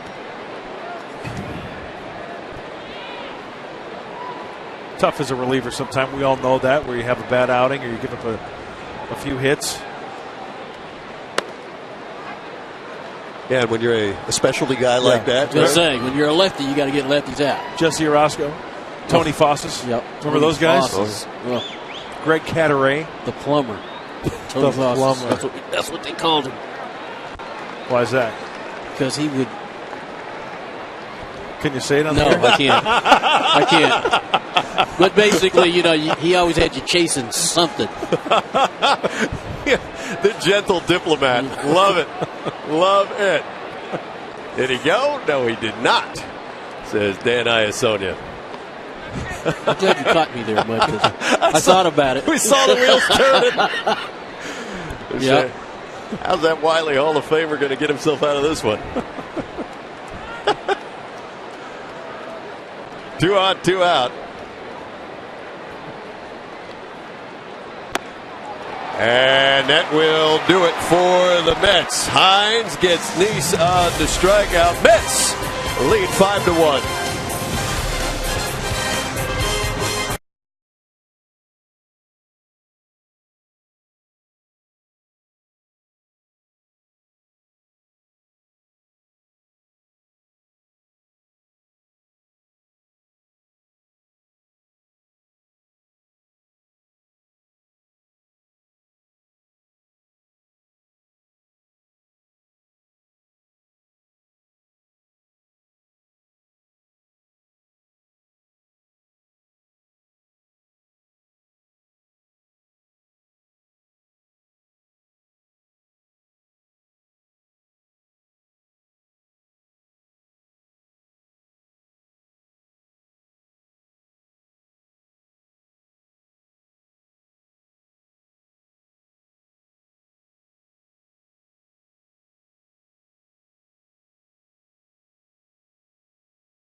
In with our AT&T Twitter poll results, we asked you who is your favorite player who has played both for the Mets and the Padres, and with 47% of the votes, Ricky Henderson. And I think Tony Gwynn, wasn't that who you said you liked? I know Randy Jones has to be one of my favorites, but that's just because I got to work with the guy. So he came in with 13%. Mike Piazza, 33%.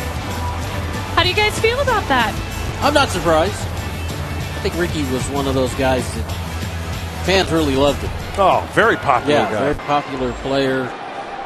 Funny. Played the game hard.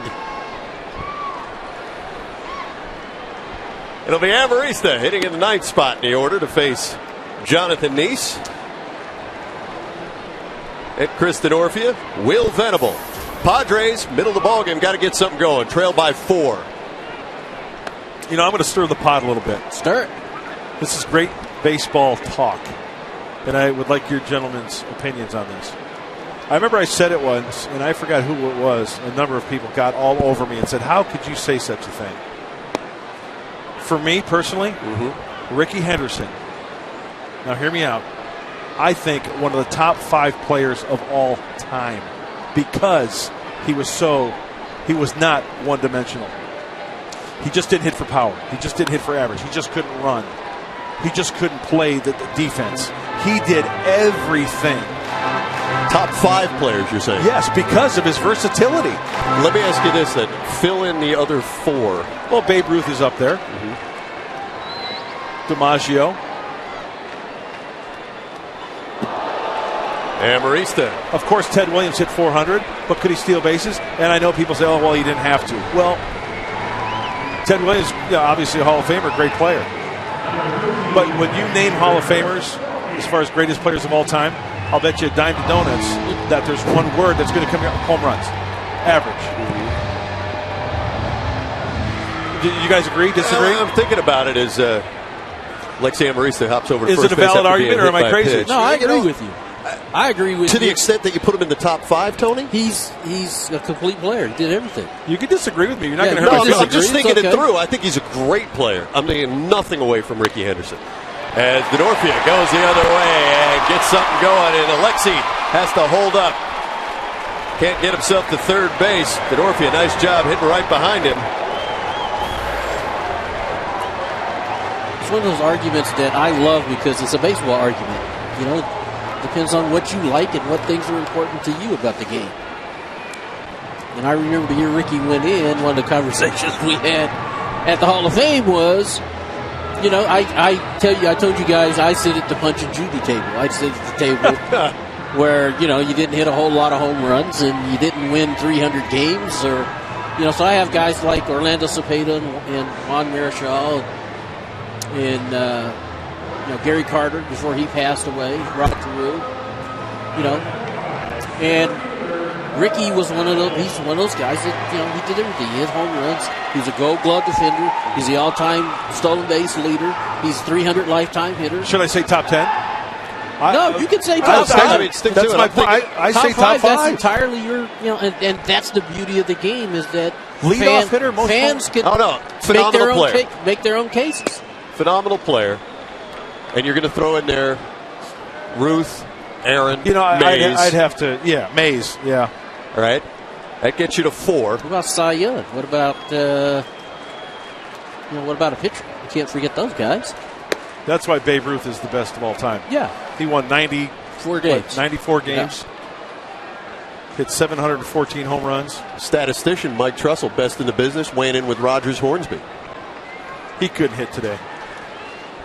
Like that old that's Stan it. Musial line. That's an argument. That's a whole other argument right there. Is that those guys back in the 20s, they couldn't hit today. Hey, remember what Will Venable did earlier? Yes, I do. Big bomb. Maybe Jonathan Neese Home pitching run. it differently. Just crushed that ball to third. He's got that now 13-game hitting streak intact, team leading 16 home runs. And this ball bounced sharply to first base. Only play is a hustling one by Ike Davis. He'll just get Venable. And Amarista will move over to third, Denorfia over to second. Good hustle down the line by Will, and pretty good hustle by Ike Davis. Both of these guys not giving in. They're full speed to the bag. Like Davis was anticipating Jonathan Neese going over there as soon as he caught that ball. And look how close it is. You like the idea of a pop-up slide there by Davis for safety's sake instead of cutting across the could runner? do Can you that. get there just as quickly, do you think? You could do that. That's a good point. I just get unnerved when I see that guy cutting in front of a runner like that. Let's get down to brass tacks, gentlemen. Padres 0 for 6 tonight with runners in scoring position. Chase Headley looking to change that. Need a base knock right here. Get back in the game.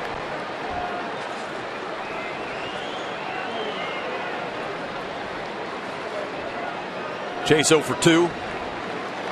But you see his numbers there against the Mets. 330 in 24 games.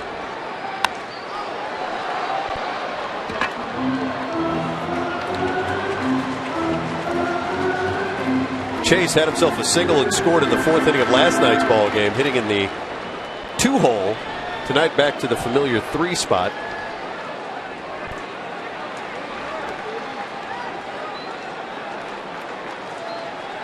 Run producer's location in the order.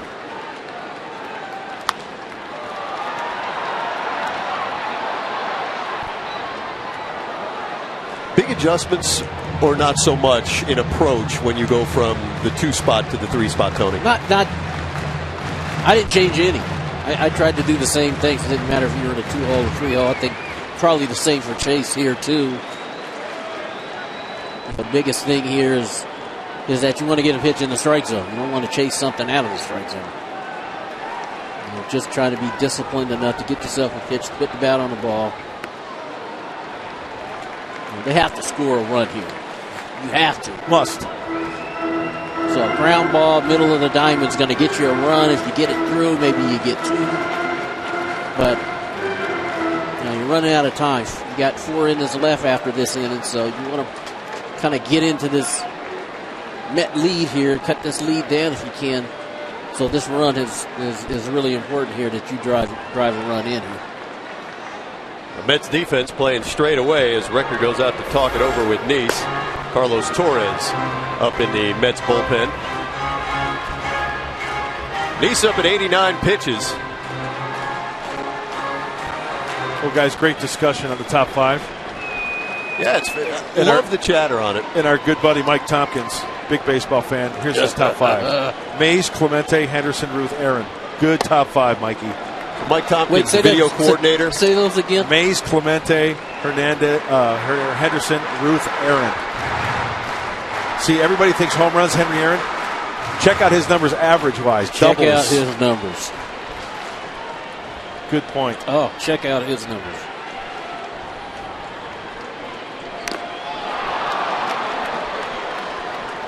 Now, Mike Tompkins, as I was mentioning, a video coordinator for the Padres, and sees himself a fair share of baseball. Yeah. And now is probably sweating bullets with news yesterday that the league is considering adding the instant replay. So, Mike, appreciate you taking a moment, chiming in. He recorded Babe Ruth when he was playing.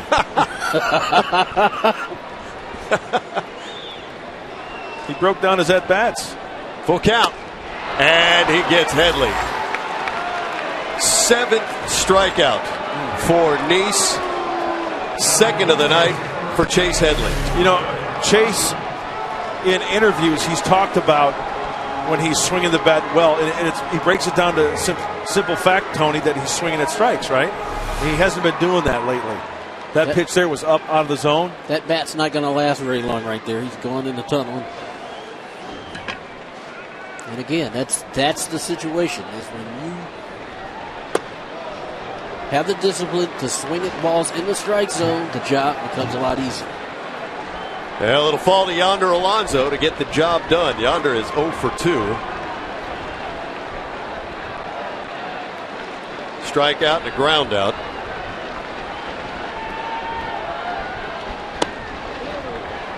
He is the Padres' leading hitter as far as average is concerned.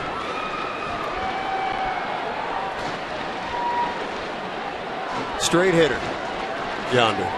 Power numbers not where he wants them to be yet. 6 home runs.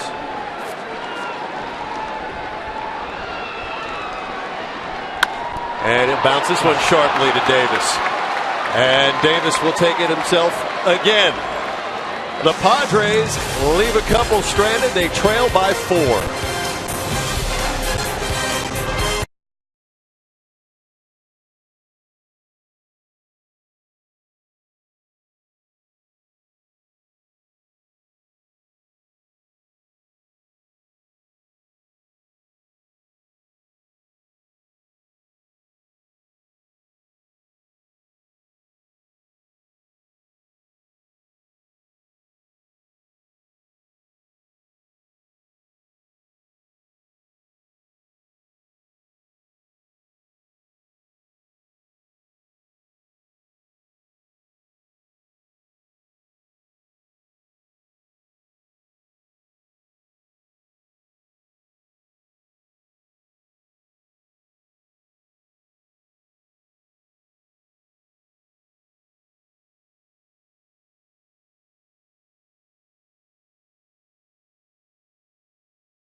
the strikeouts, aren't acceptable in those situations. There's a lot of times during a game where, you can deal with the strikeout, but, runners in scoring position, a lot of those times you need to put the ball in play. The guys understand it, they know it, they're battling, they're trying their best. Sometimes, you try too hard. When a couple guys start scuffling just a little bit, the next guy comes up and, I want to drive everybody in instead of, keeping the train moving, get a hit, put the ball in play, let the next guy come up and do the job.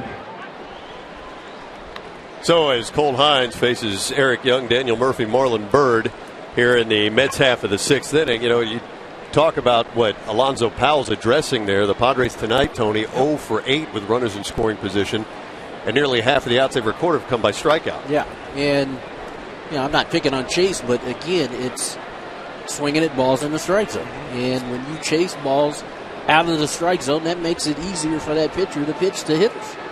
And so it takes the discipline. It takes the discipline of getting a ball in the zone. And again, when you're struggling, it's not an easy thing to do because, that ball's elevated. It looks like you can get to it. But when you give pitchers more freedom to get you out, they're more times than not, they're going to get you out. And believe me, the opposing pitchers know those numbers. Absolutely. They watch the videotape. They watch certain situations, guys, what they're hacking at. Early, late, taking.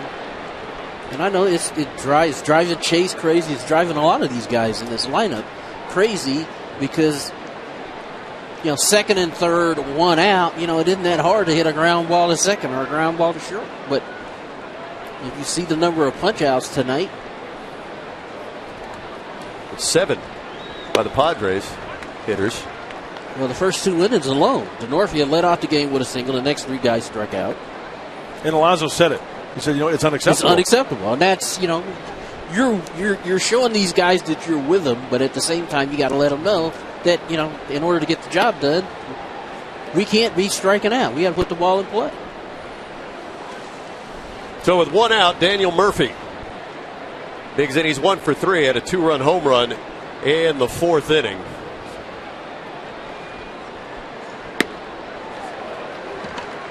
And Hines ahead of him, a ball and 2 strikes. That's where you saw Darren Balsley, the pitching coach, and Bud Black kind of talking before they went to the phone. Tim Stauffer up in the Padre bullpen.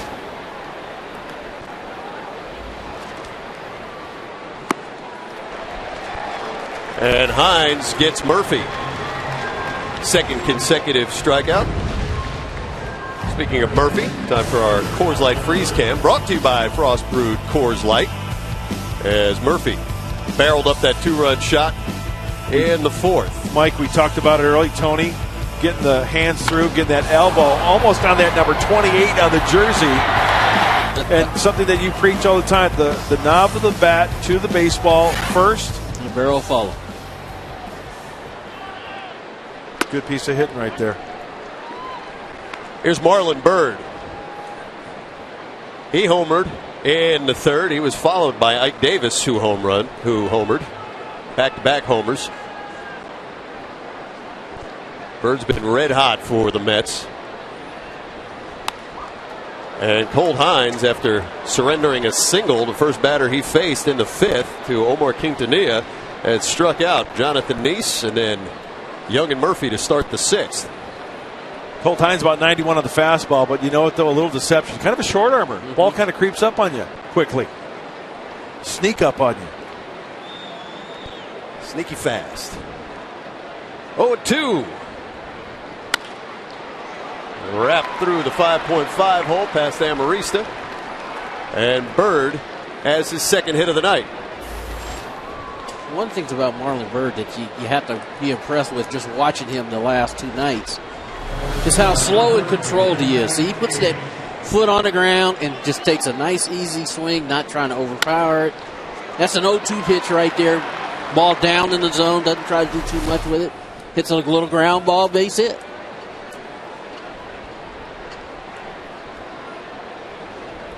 Tony, when did you dub 5.5 hole in between shorts? Do you remember? Yeah, I do remember. It's really corny how this came about because at the time the shoe company that I was with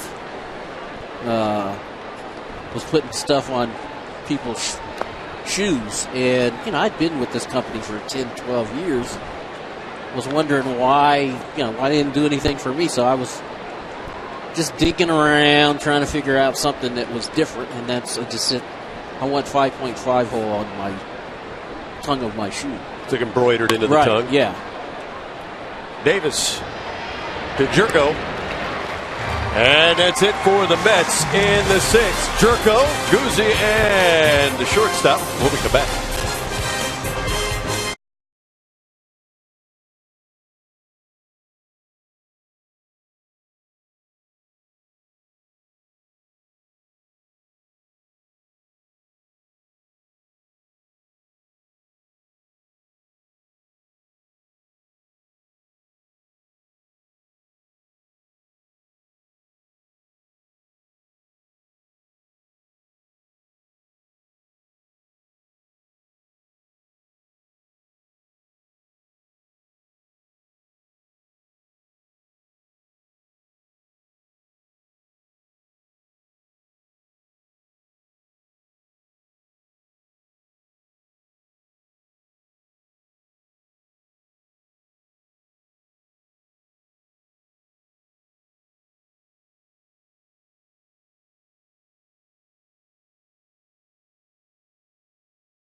Jed Jerko and Jesus Guzman to face Jonathan Neese. And hey, fans, Monday when the Pirates are in town, we've got a special show lined up for you. Our producer, Jason Lewis, has put together a wonderful broadcast. We're calling it Baseball Language Night. We're going to explore the wide vocabulary of baseball, all that fun terminology.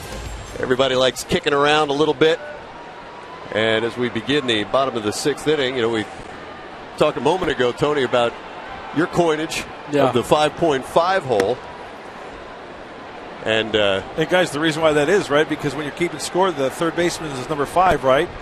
The shortstop is number 6 when you're keeping score. So in between, Tony, being the smart guy he is from San Diego State, 5.5. And who knew that would stick? That's awesome. I was just dinking around. Third hit of the night for Jed Jerko. So, I want that on my shoe. And, even they were like 5.5. Well, what is that? Well, third baseman is 5, shortstop is 6. I try to hit it in between. Yeah. And everybody knows that the middle of between 5 and 6 is 5.5. 5.5. Perfect. 5.5. Makes perfect sense. Boy, Arizona State really missed out on a scholar. I don't know how you got that one, Pat. The Giants just snatched you up from the academia. Jerko leads off with a hit for the second time tonight. Here's Jesus Guzman. You guys should have seen Mudd as a young player. I saw him as a young player. Lay it on us. Oh, Shatter, you talk about throwing hard. Yeah, huge arm. Oh, but he knew it. He knew he threw hard. He knew he was the man. First round pick. Throwing a 95. That's always fun talking about instructionally back in the day. Neither one of us knew how our career path was going to go. And first time I faced Mark was the last instructional game of the year. And he was trying to hurry up and get his in and in. I'm trying to get my at bat in. He's throwing 95. I just swung at the first thing he threw up there. And I got a base hit. And I remember thinking, God, this guy's first round pick. Huge arm. Who knew 30 years later we'd be doing I tell you, you know what? Granted, you're awfully humble about it. We tease a bit, but I mean, tremendous skill set is Guzman. It's caught looking. One down.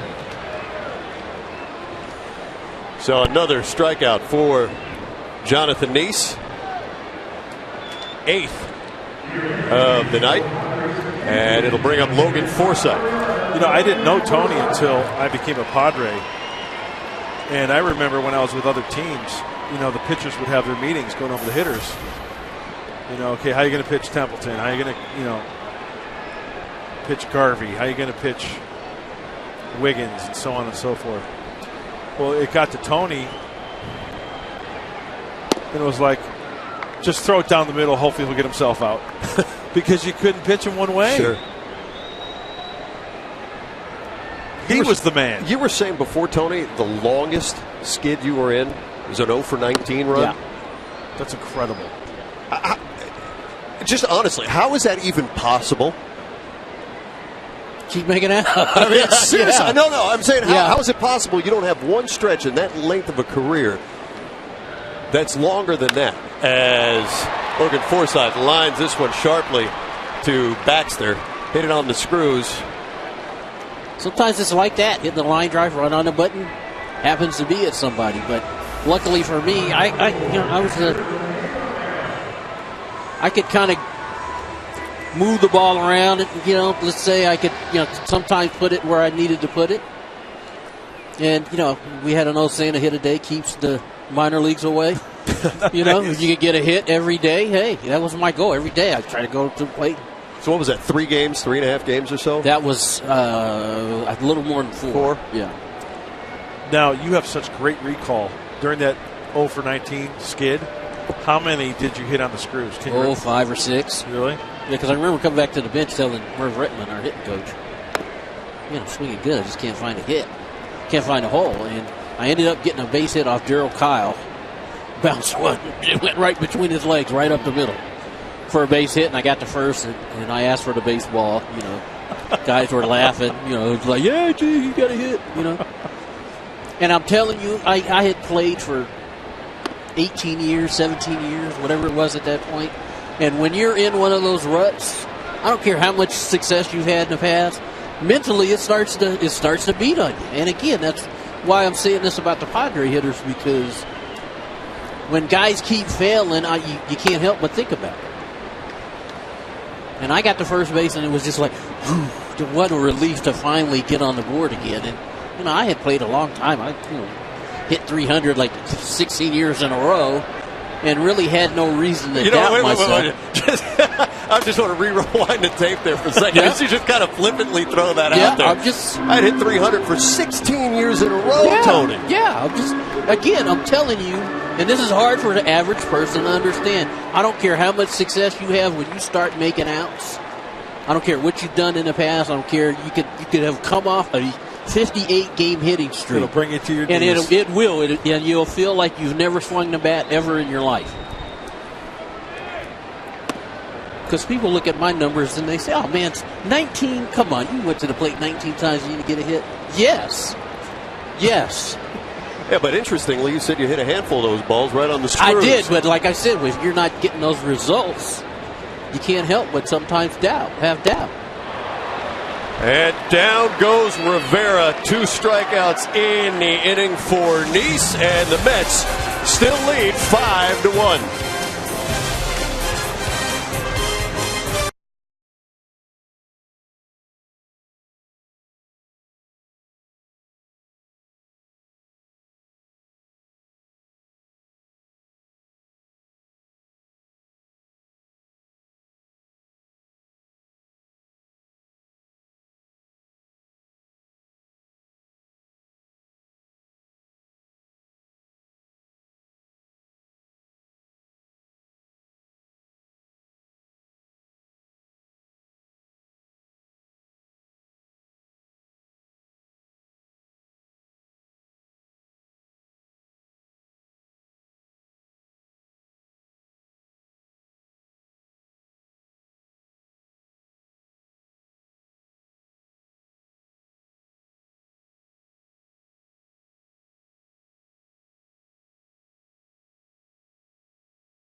Alongside Mark Sweeney, and we're getting ready for Padres Live, the post-game show. Not a whole lot of offense to be had against Jonathan Neese other than Will Venable's solo shot. What's he doing so He's well? made it so uncomfortable for the Padre hitters, and even getting him out of the strike zone tonight.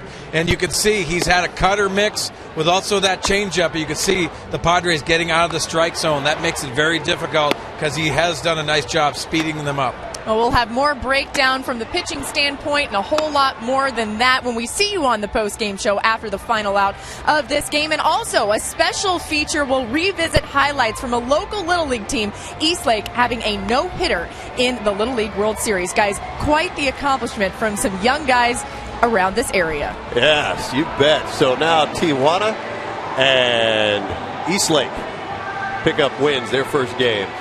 And that Grant Holman no-hitter today. All at Chula Vista be lighting up everybody in this area. Congratulations to both clubs. Sean O'Sullivan, the new Padres pitcher, on in relief of Colt Hines and Ian Kennedy. Top of the 7th inning. Mets lead this one 5-1. Well, the Padres still in slam range, trail by 4. Sean O'Sullivan needs to throw up a bagel. Padres are running out of outs. No free passes. They got to throw good quality strikes here. It's starting with SATIN at the plate. SATIN will be followed by Baxter and Recker if Terry Collins doesn't make any changes.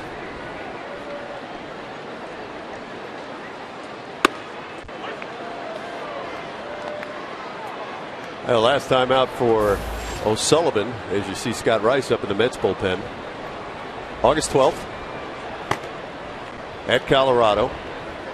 Went 2 2/3, couple of hits. No runs.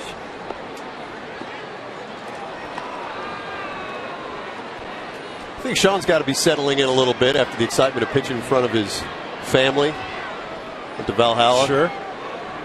It's always good to have a couple swingmen in the rotation, or in the bullpen rather. You've got Sean O'Sullivan, Tim Stauffer. Moment's notice, if you've had some rest, they can spot start for you.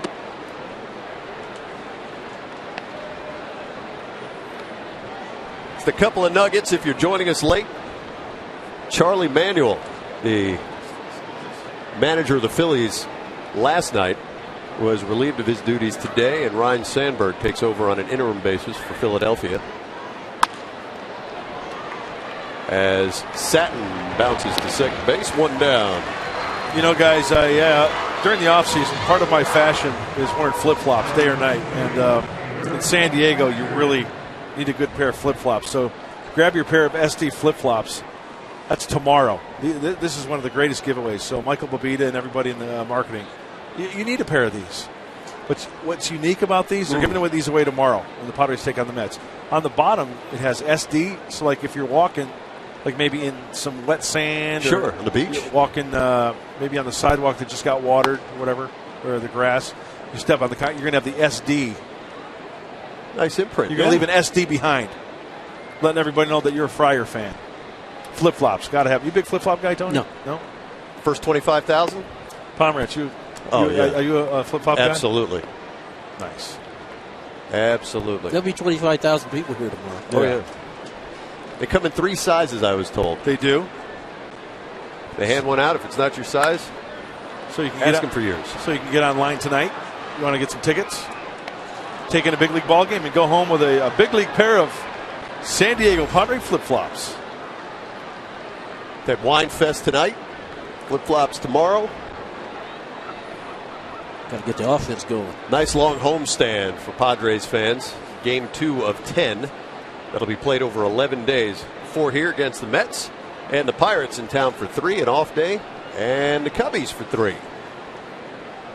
Former Padre Mike Baxter 0 for 3 tonight. Struck out in the 5th.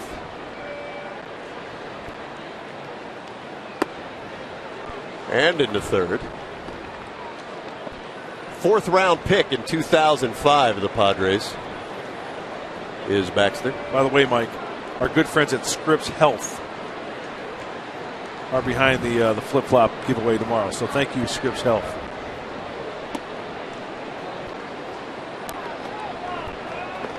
O'Sullivan full count now to Baxter. 1 out here in the top of the 7th inning.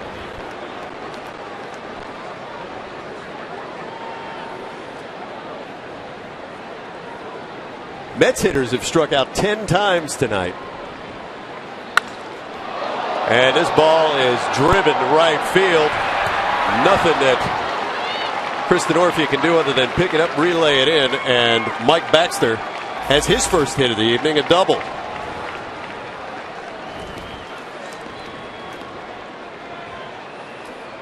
Fifth double of the year.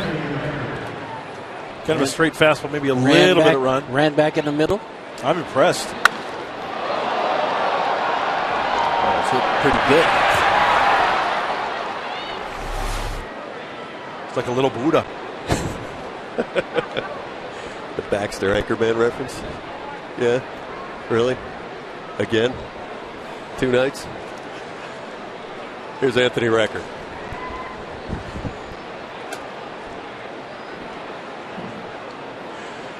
One down, man on second base. Sean O'Sullivan. Keep it right here.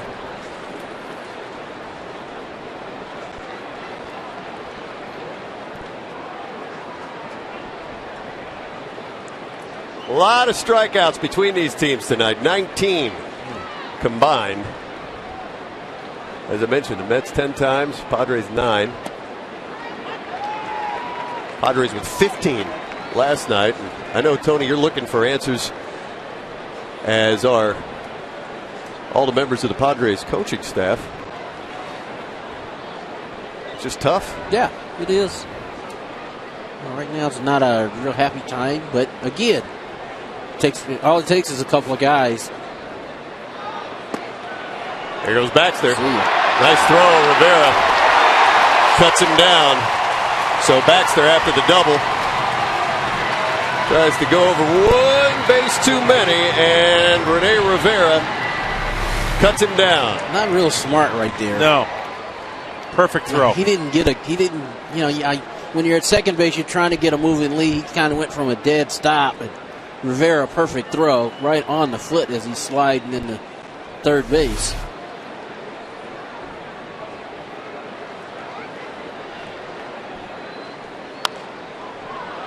Recker lifts this one foul.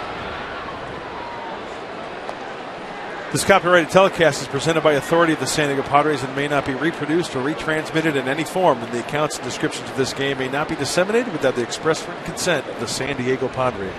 Mike? Thank you, Marcus. Anthony Recker, ball 2 strikes. Rene Rivera behind the plate. And that ball just skips past Alonso. That'll topspin there. That second bounce, a bit of a funny one there. And it shoots past yonder into right field. That's a third hit for Recker. Alonso tried to knock that ball down. That brings up a question for you, T. Right fielder, like you were. Did you ever throw anybody out at first base on the sharp liner? No. One hopper? No. Did you ever attempt I it? I tried it, yes. Who was it, do you remember? It was a pitcher. Pitchers usually play a little bit shallow in right field, and usually that's where they would hit the ball if you're a right-handed pitcher.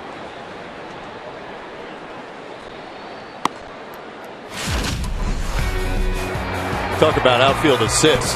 Yasiel Puig. The momentum taking him to the line, it looked like. Never seen that before, ever. I mean, he threw that ball like a catcher. Short arm, and it's with plenty of velocity on it, right on the bag. You know, the way he was running like that on that awkward angle where he had to turn and fire, cutting down Marlon Byrd. Well, that was something. Well, so Rene Rivera, speaking of cutting somebody down, gets Mike Baxter in an attempt to steal third. And it helps a bit as Recker would single. Might have scored him there, but Recker's alone at first. Mets no runs in this inning. They do lead 5-1.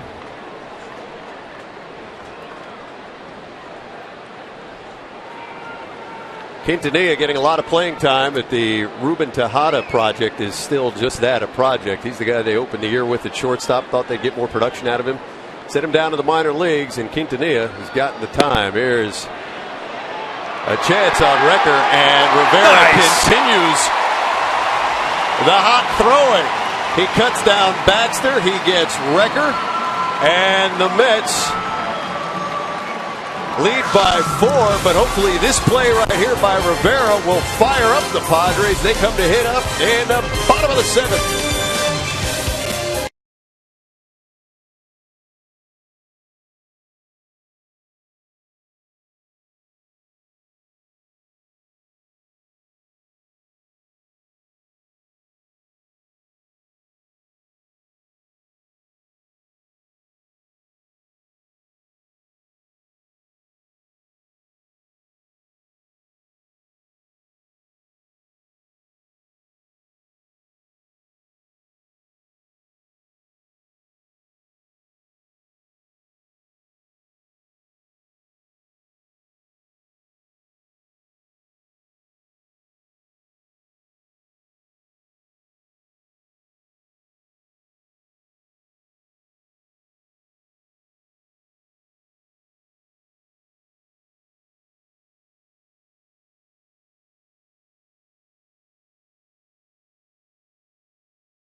Like to help this struggling Padres offense out right now more than Carlos Quentin. And an update on him as he was placed on the 15-day DL with a right knee strain. August 10th, he had a second look at that right knee just a couple days ago. It was the same findings as the team doctors here with the Padres had. And so there has been a timetable set for Carlos. In the next 7 to 10 days, they will continue treatment like they have. And if his knee does not respond at that point, San Diego plans to shut him down, according to Buddy Black this afternoon. Keep in mind, guys, this is the same knee he had surgery on in October, and that has not been discussed as of yet if he will need surgery again, but certainly one of those things we'll keep an eye on here with Carlos Quentin. But gosh, would he love to be out there helping the team right now.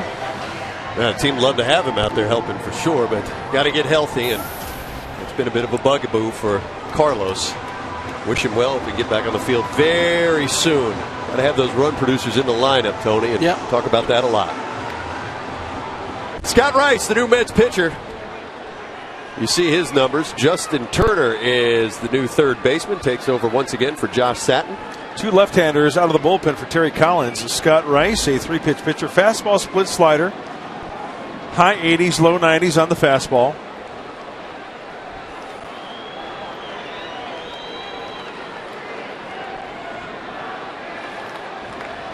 Lexi Amarista and Kristen Orfia and Will Venable in the bottom of the 7th. Jonathan Neese, the Mets starter, goes 6. Allows 6 hits, 1 run, it was earned. Walks 1, strikes out 9, and turns the ball over to Rice here in the 7th.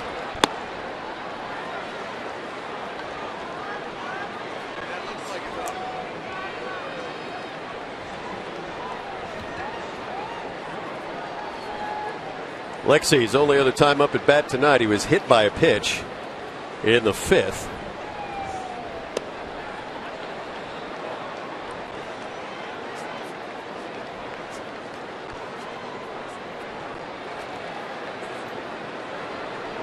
At this point, I think any way to get a little offense going. Yeah, multiple base runners needed desperately here.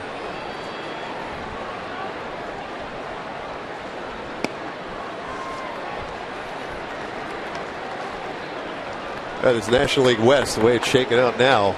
The Dodgers continue to be hot, winning at Philadelphia 4-0, 41-8 their last 49 games. You know, no let up.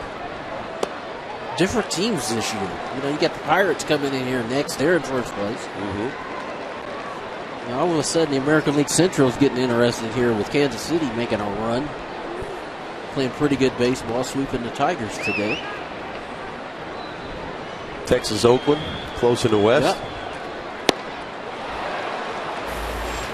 There goes Alexi, first out of the inning. Take a trip around the major leagues. Hanley Ramirez 2 for 4, the home run, couple of RBIs, couple of runs, and that Dodgers 4-0 win at Philadelphia. Hunter Pence 3 for 5. Giants 14-10 over the Marlins, and Alfonso Soriano continues to be rejuvenated. Come on. How about that? 18 runs batted in the last 4 games. Those are like beer league numbers. Wow. How about when they picked him up and the rest of baseball said, what are you guys doing? Yeah. He's 104 years old. He's done. He says, no. I still have a little something in the tank. Chris Denorfia. A couple more hits tonight. 2 for 3. 3 straight games for Chris. That's right. He's 2 for 3. Scott Rice is getting a lot of work out of that bullpen for Terry Collins. He's tied for first in the majors, this being his 62nd appearance. Short arm left-hander. He's got a nice little scoreless streak as well. 11 2/3 innings pitched, scoreless baseball for the left-hander. It looks like nothing he throws is straight. Everything's a little sink, little cut. 2 balls, 1 strike. Dino. And 3 balls and a strike now. Fox Tracks, you can see where Rice is going. Brought to you by Southland Technology. The best in audio visual for your home or business. Working that strike zone down to Chris Denorfia.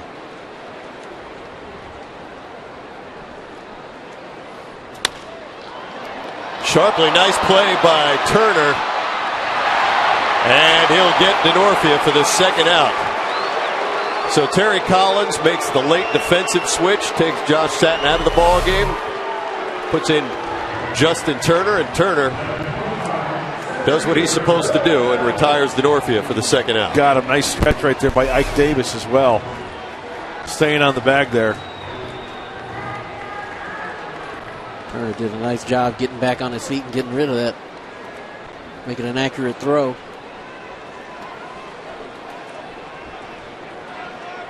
Scott Rice, 31 years old, first year in the big leagues.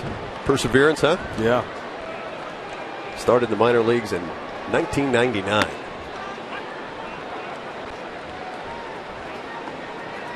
Will Venable, the only Padre run.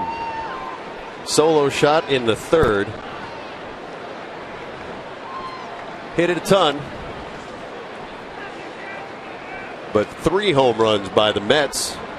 2, 3, 4 hitters for New York. Murphy, Bird, and Davis doing the heavy lifting. You know, Mike, you mentioned Scott Rice. I remember now the opening series of the season in New York, and Scott Rice got an inning, and what a big deal it was for him. And signing way back, was it 99? Yeah, that was his first year in the pro ball. Yep. Wow. 44th overall pick, but a supplemental first rounder. As we talked about there, where you were picked and where Tony was picked in the 3rd round for Tony and first for yourself.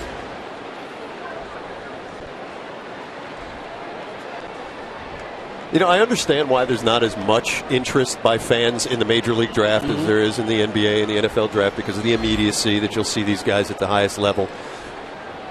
But the science behind all 3, I think, is fascinating, and the inexact nature of it in baseball is doubly so as Venable strikes out to end the Padres' hopes in the 7th. They're going to take 2 more cracks at the Mets, who lead by 4.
ball. Marlon Byrd, a shot in the third.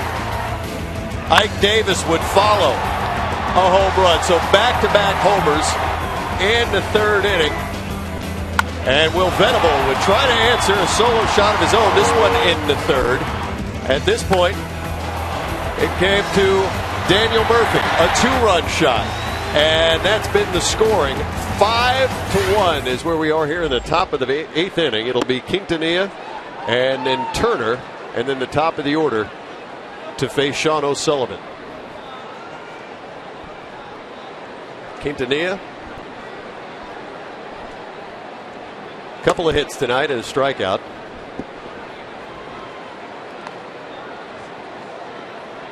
There's only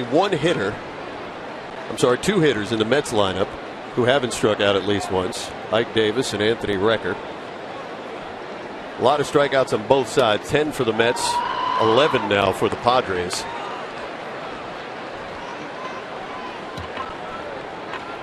What about all the home runs? The Mets lead 3-1. Ooh.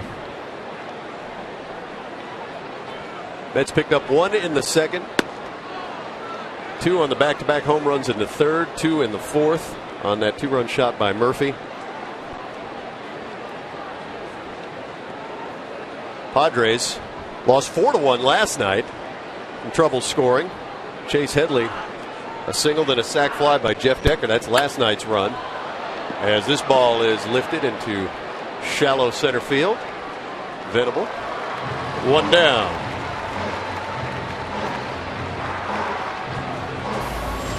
So Sullivan getting his work in. Got to keep it right here.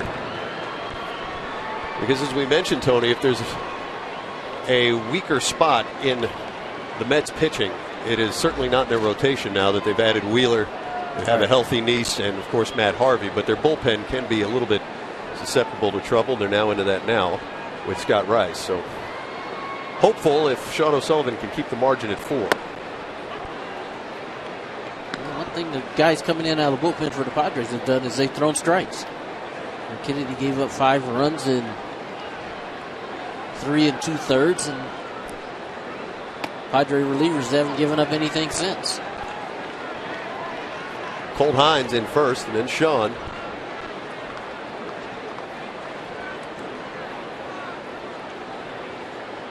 Sean O'Sullivan seeing time as a starter and a reliever for Buddy Black since he's recalled. And he, as Mark Grant has talked about, it offers enough pitches to do both. But do you gentlemen see him more suited to either role, starter or reliever? I think in Sean's heart, I think he wants to be a starter. I think he would be better suited as a starter. What do you think, Tony? I mean, he doesn't have a wipeout pitch. He's not overpowering, so he's got to be right on with his pitches. Yeah, I can see that. So he's kind of splitting the difference here as a long man.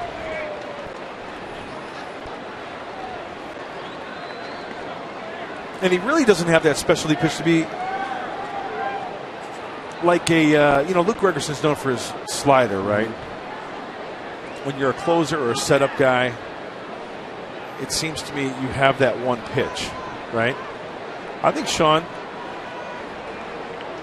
has 3 pitches, but not the one nasty pitch. So therefore, I think being a starter would suit him probably the best. That's just one man's opinion. Hey, Charger fans, it's time to bolt up. Tune in August 28th at Fox Sports San Diego for Chargers Insider. Each week, join Laura McKeeman as she talks with Coach McCoy on his thoughts for the road ahead. Plus, the crew breaks down the X's and O's. Chargers Insider premieres August 28th right here on Fox Sports San Diego.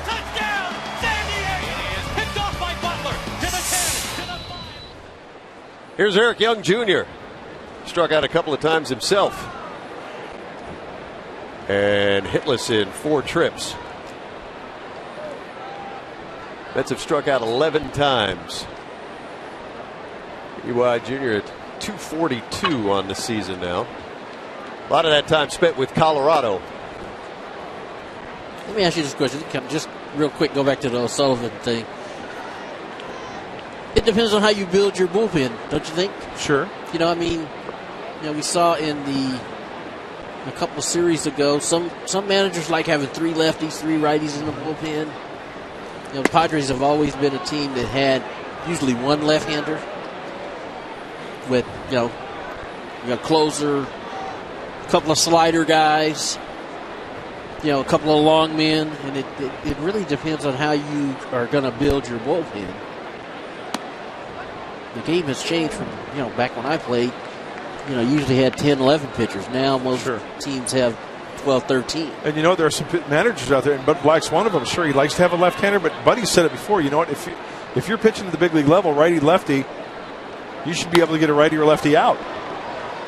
And sometimes those teams that don't have a left-hander, you've got that righty that's got that specialty pitch I was talking about, that nasty changeup, that nasty split finger fastball, to where against the lefty, that's that power pitch going down and away or down out of the zone, to where you don't need the lefty.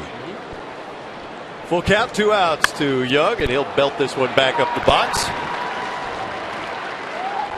I remember in 1987 when I first made the club with the Giants out of spring training, Roger Craig broke camp with no lefties out of the bullpen. All righties out of the bullpen. Just going with what he felt would give him the best chance to win. Doesn't really care about the matchup as much. Bob Melvin, who ironically played under Roger Craig, came from the Tigers when Roger was the pitching coach, and then came over to the Giants when he managed. And Bob Melvin had that same deal when he managed the Diamondbacks one year. Daniel Murphy. Tony, you were talking with Keith Hernandez earlier, one of the broadcasters now for the Mets, about simplifying the game as far as hitting goes. Do you think managers, coaches have a tendency to overthink the needs for pitchers as well? Or is it? I don't think so. You look at the Padres staff, and listening to Buddy and Balsley talk, seems to me like they're trying to keep it pretty simple. Trying to keep the game plan pretty simple. I know it's that way on the offensive end. You try to keep it simple. You want to work ahead. You want to keep the ball down. You want to throw strikes. Yeah, who can execute that? And that's what it's about. It's about execution. You hear a lot about matchups, and managers, yourself as one at the collegiate level, looking at particular matchups, constant changing, righty, lefty, because this guy's average is better against this particular guy. And there's a lot of science to it for sure, but then there's got to be an element of feel. Mm-hmm. And that element of feel, I think, comes into play more often than not. And, I hate to sound like a broken record, but what does Darren Balsley and Buddy Black always preach? Location of the fastball, right? So, Brad Brock, Boxberger, Michaelis, when they've been sent down to the minor leagues, what's been their homework? That's it. Right? Command of the fastball. So, the bottom line is, if they can command that, they should be able to get lefties and righties out.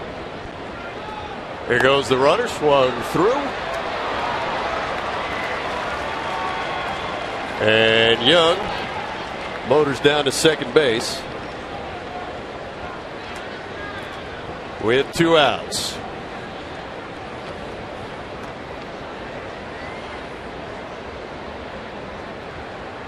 El Rivera's done what he can behind the plate, cut down a couple. Not much you can do there. Real good jump.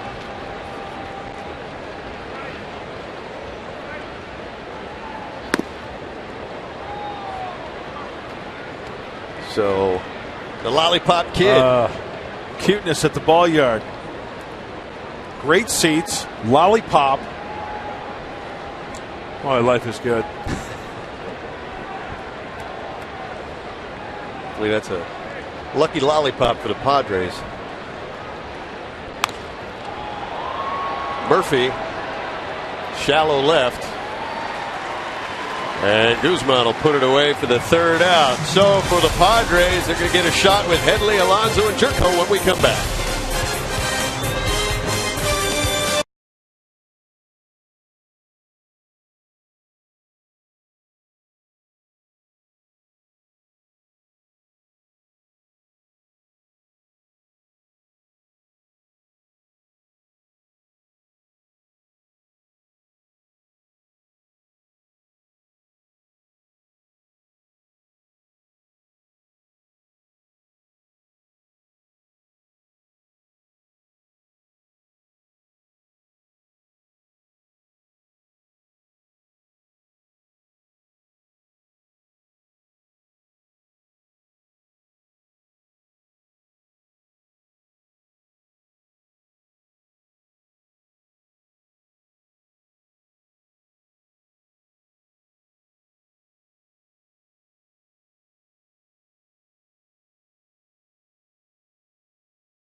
presents Padres baseball, and it's brought to you by Petco, where the healthy pets go, and by your San Diego County Lexus dealer, inviting you to test drive a luxurious Lexus automobile today.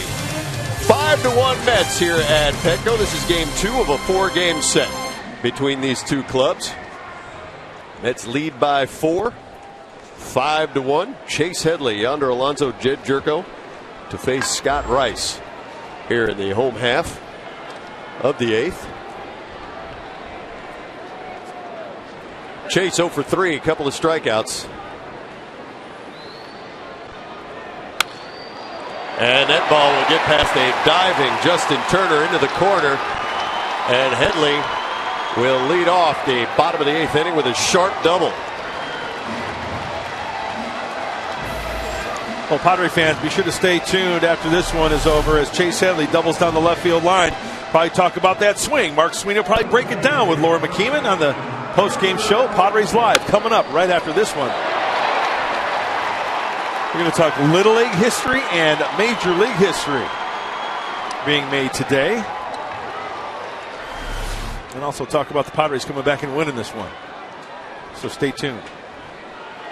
A 25th double there for Headley. Guys, this is the 5th time tonight the Padres have had the leadoff hitter aboard. Yonder Alonso 0 for 3.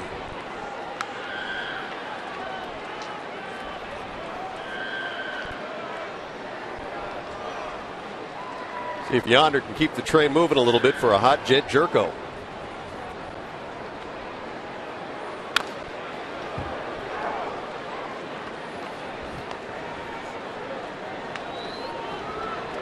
Jonathan Neese, the starter for the Mets, went 6, struck out 9. Ian Kennedy went 4 2/3 for the Padres. He struck out 7. Each team has struck out 11 times.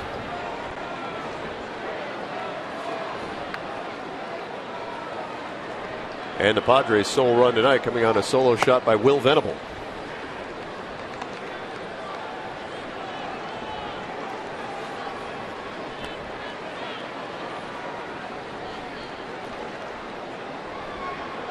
Justin Turner, the defensive replacement for Terry Collins at third. Omar Quintanilla, Daniel Murphy, and Ike Davis around the horn.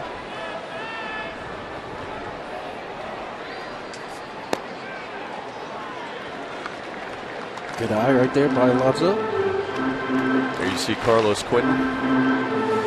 Get a fresh evaluation on him. They say about a week to 10 days. See how that right knee's doing then. Got to get him right, huh? Well, you see it in this part of the lineup. His slot in that 3-4 area, run producers, and odds sure need him back.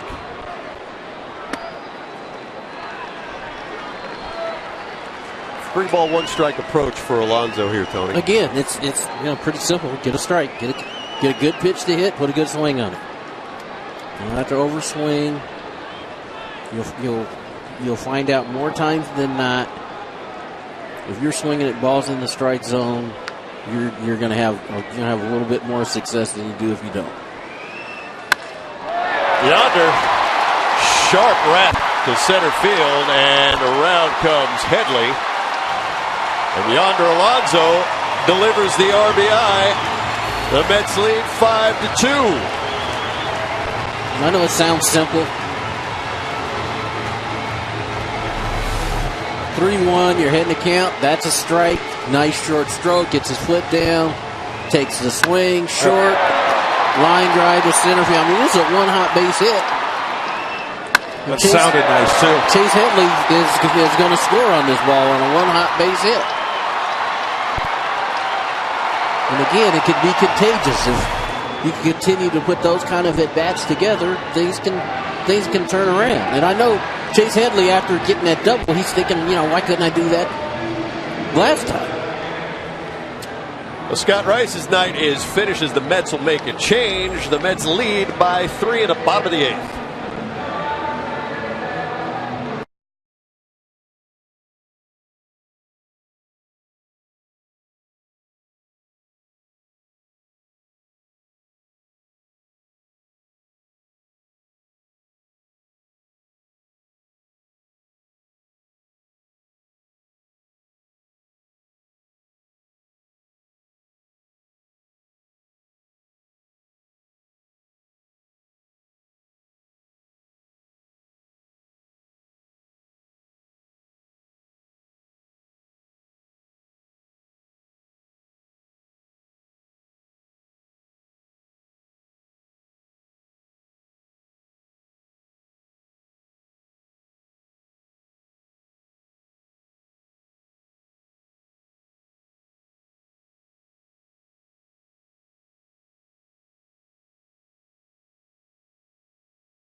Network. It's Fox Sports 1.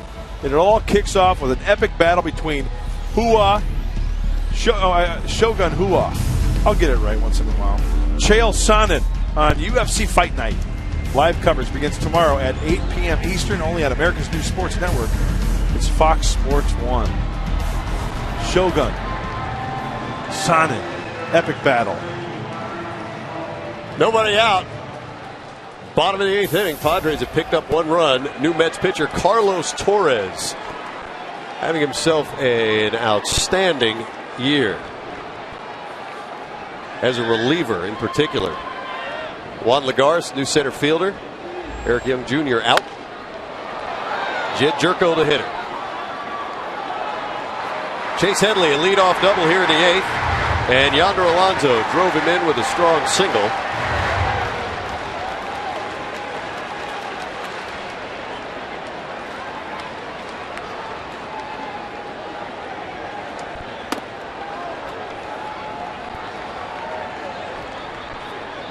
Opportunity here for the Padres. The Mets bullpen overall about middle of the pack in the National League. Torres by himself, the lowest earned run average as a reliever in the majors among guys with at least 25 innings thrown. But they've lost their closer, as we mentioned, Bobby Parnell, to injury. Good chance here for San Diego.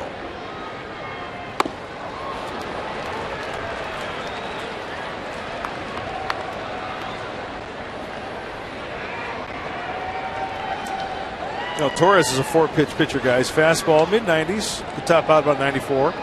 Cutter, curveball, change. Let's see what Jed can do. He's 3 for 3. And Torres bests him there. Hope maybe the hot bat would continue for Jed. But in that case, advantage Torres.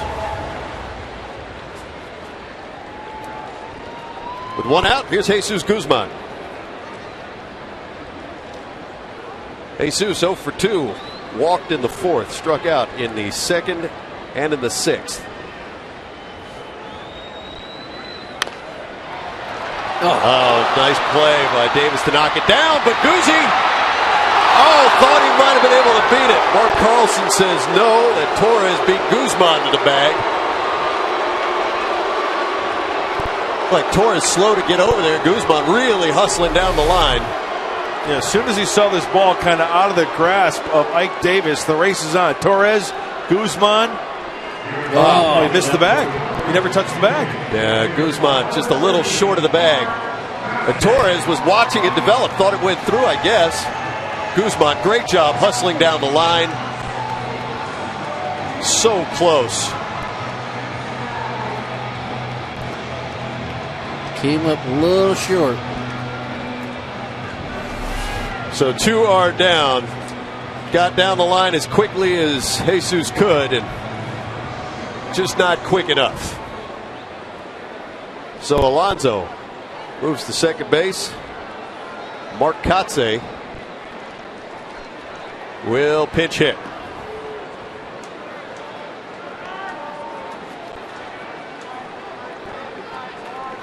Boy, Guzman getting down the line so well and just missed time to stride, I guess. Came up a little bit short. First base umpire Mark Carlson was staring at him as he was coming back to the dugout, and I know that's what he was going to tell him. Hey, you didn't touch the bag. I don't think I've ever seen that.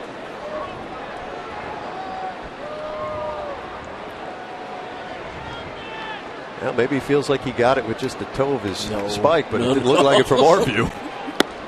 No, he came up short. He came up way short. Needed that go-go gadget extendo shoe. That was like a size 13 short. Maybe short. A little bit more. Yeah, that's short right there. Size 13. 2 balls, no strikes to Kotze. Softly lifted to left field. And that'll do it for the Padres, but they chip away. They're now down by 3.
San Diego Padres, New York Mets, second game of a 4-game set.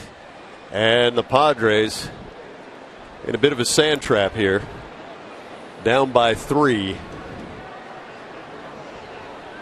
Dale Thayer, the new Padres pitcher, he'll face Marlon Byrd, Ike Davis, and whoever Terry Collins decides to send up to follow.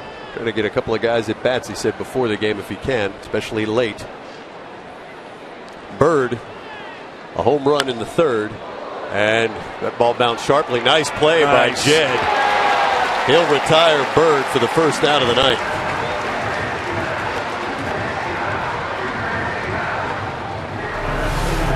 One more look at this one. Off the bat, Tony. I thought it was a ticket for a single. Yeah, he got in on him. Nice play by Jerko. That's not an easy play. No. Going away from first base. Look at the accuracy right at the chest of Yonder Alonso.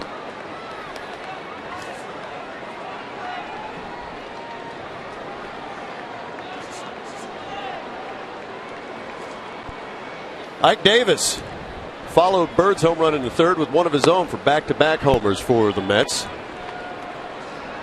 Davis is only hit tonight.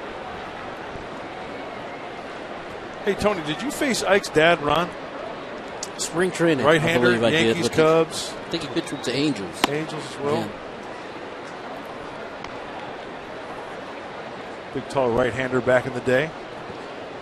Too hard. Yeah, he did. Heavy ball, Yeah, right? If I remember hard. correctly.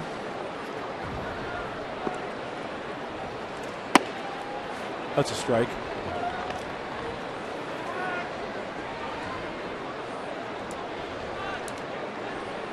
Two and one now to Davis. Juan Lagares on deck.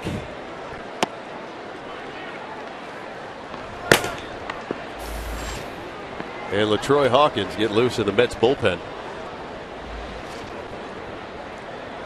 Hawkins was unavailable for Terry Collins last night. I wonder if he's wearing his cup tonight. How about it? Hit by a comebacker against the Dodgers in their series before coming down here. 19 seasons in the big leagues for Hawkins. As Davis draws a walk. That'll bring up the rookie, Juan Lagares. Lagares in late for Eric Young in center field.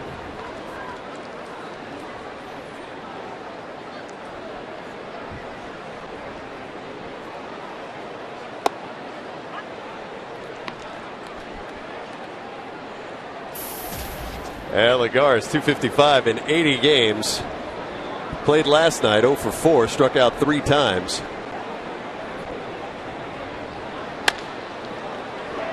Bouncer to Jerko. Second for 1, across the first, not in time. Safe is the call by Carlson. Crowd lets Carlson hear about it.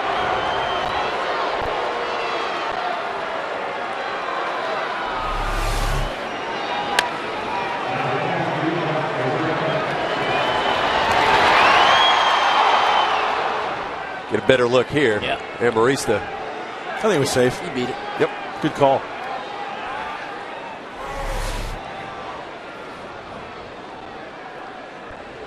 Two outs. Here's Mike Baxter.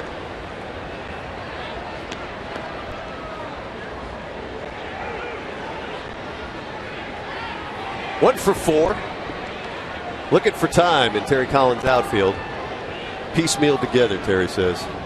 Marlon Byrd and anyone else who's healthy. Softball to center field. In comes, nice catch. So it appears. Will Venable, another magic trick. Pulls that one just off the side in center, and down go the Mets. The Padres coming up for their last shot at this in the bottom of the ninth.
And LaTroy Hawkins on the mound for the Mets.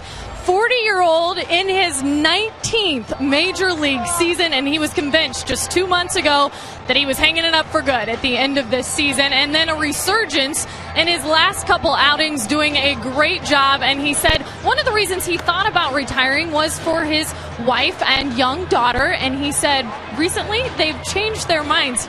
Here's a quote from his young daughter, who I absolutely love this. She goes on to say that those girls, they tell me what to do. My daughter, she loves baseball. She told me the other day, Dad, you've got gas again. She didn't like that I was throwing 88 to 91. How about that coming from your little girl? I know what you're thinking. Isn't that something? I know what Grant is Mud, thinking. your daughter saying that to you. Were they in the car when that quote was?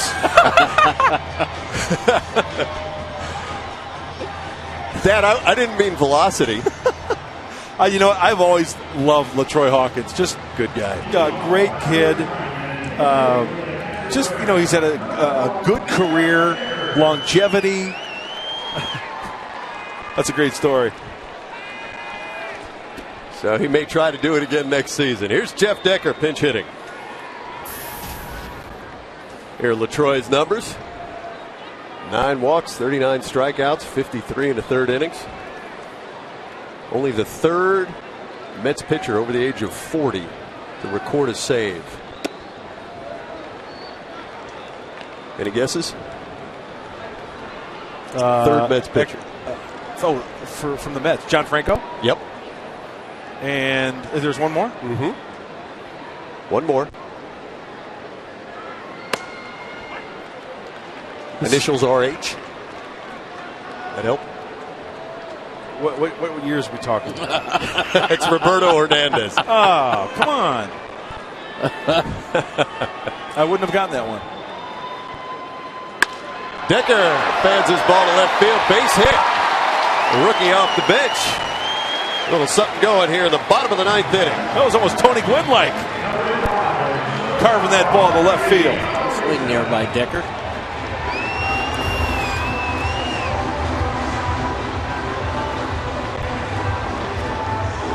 They can have to see if you get the tie and run up to the plate.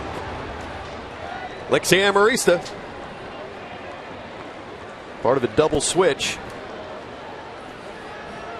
Took over at shortstop for Ronnie Cedeno. And Kristen Orfeo will follow.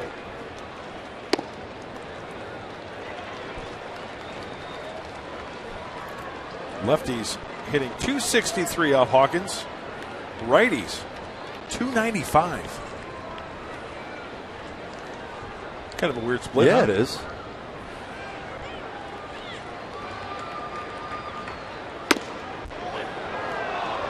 Third baseman Justin Turner in on the grass for the Mets.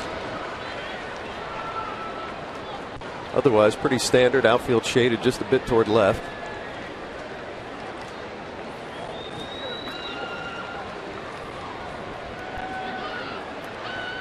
One ball, one strike. Right back at Hawkins. Quintanilla for one. Amarista is safe. Mark Carlson says Ike Davis pulled his foot.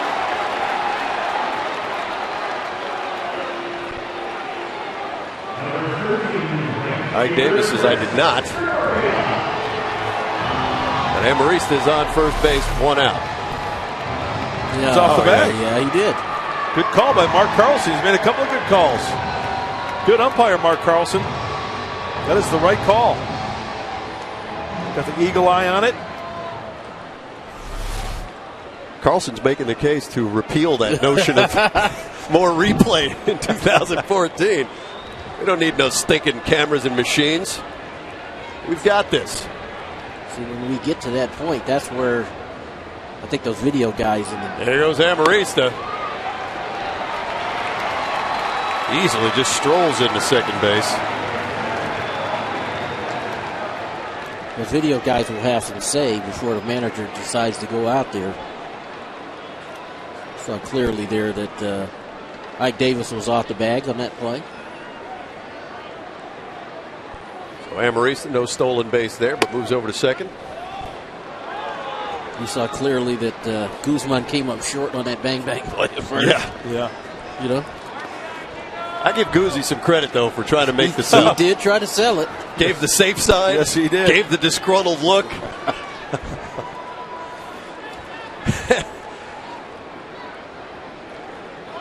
Like you said, Grant, it would take him supersized clown shoes to have reached that bag.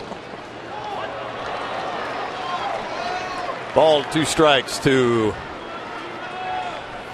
Denorfia. Troy Hawkins there easy, 94 gas on the outside corner.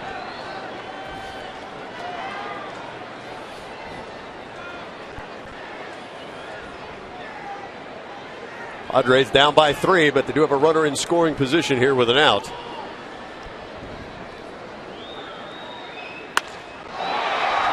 Right at the second baseman. 1 out is all they will get as Alexi heads up. Saw the line drive, immediately scurrying back to second. So 2 are down here in the ninth. Well, Chris Denorfia hit the ball well tonight. Last time up in the 7th, remember that hard ball to third, Justin Turner dove to take a base hit away, and then that one hit right on the screws, but the Mets just playing perfectly. Yep. Murphy snagging it for the out. 2 for 5 tonight, but he's hit the ball on the button 4 times. Here's another Padres who hit a ball on the button, a home run for Will Venable in the 3rd inning. 13 consecutive games Will has had a hit in.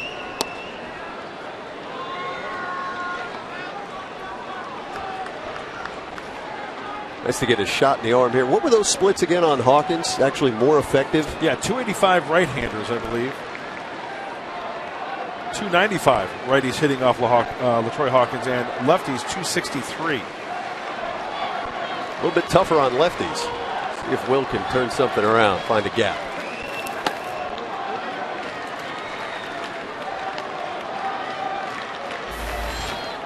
Mets with a run in the 2nd, 2 in the 3rd, 2 in the 4th. The Padres with a run in the 3rd and 1 in the 8th.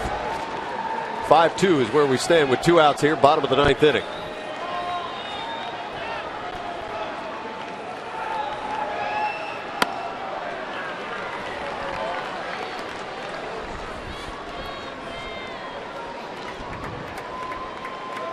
Hawkins, the only pitcher over 40 with a save in the National League, and Mariano Rivera, the only pitcher over 40 with a save in the American League.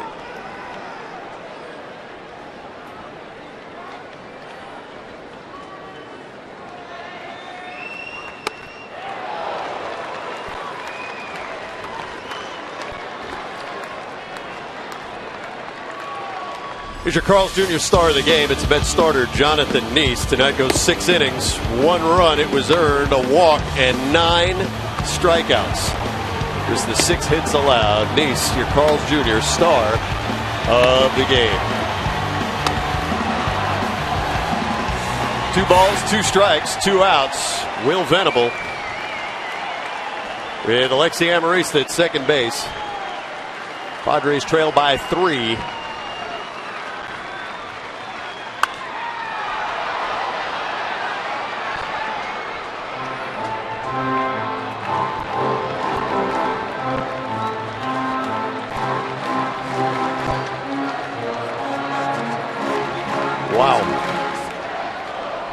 Working hard for it there.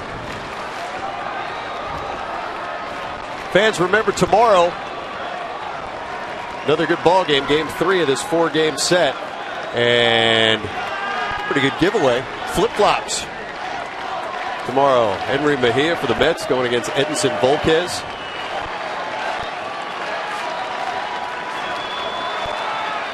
Game 3.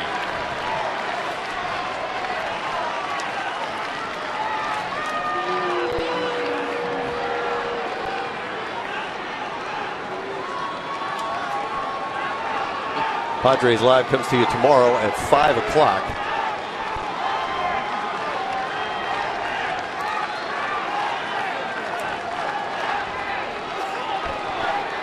Well, a lot of confusion, it seems like, there between Hawkins and his catcher. And make sure they're all on the same page, Recker. Well, that's a big at bat right here. Yeah. And you want to make sure you're on the same page. Don't want to make a mistake. Middle of the plate. Yeah, Will's a guy who can hurt you. He leads the team in home runs. 16 now.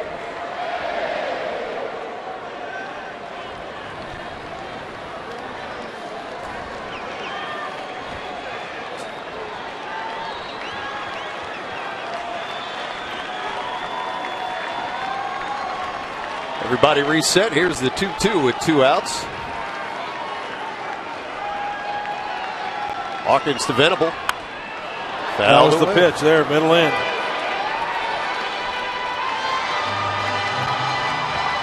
Yeah, Will knows it. Chase Headley waits on deck if Will can keep this thing moving.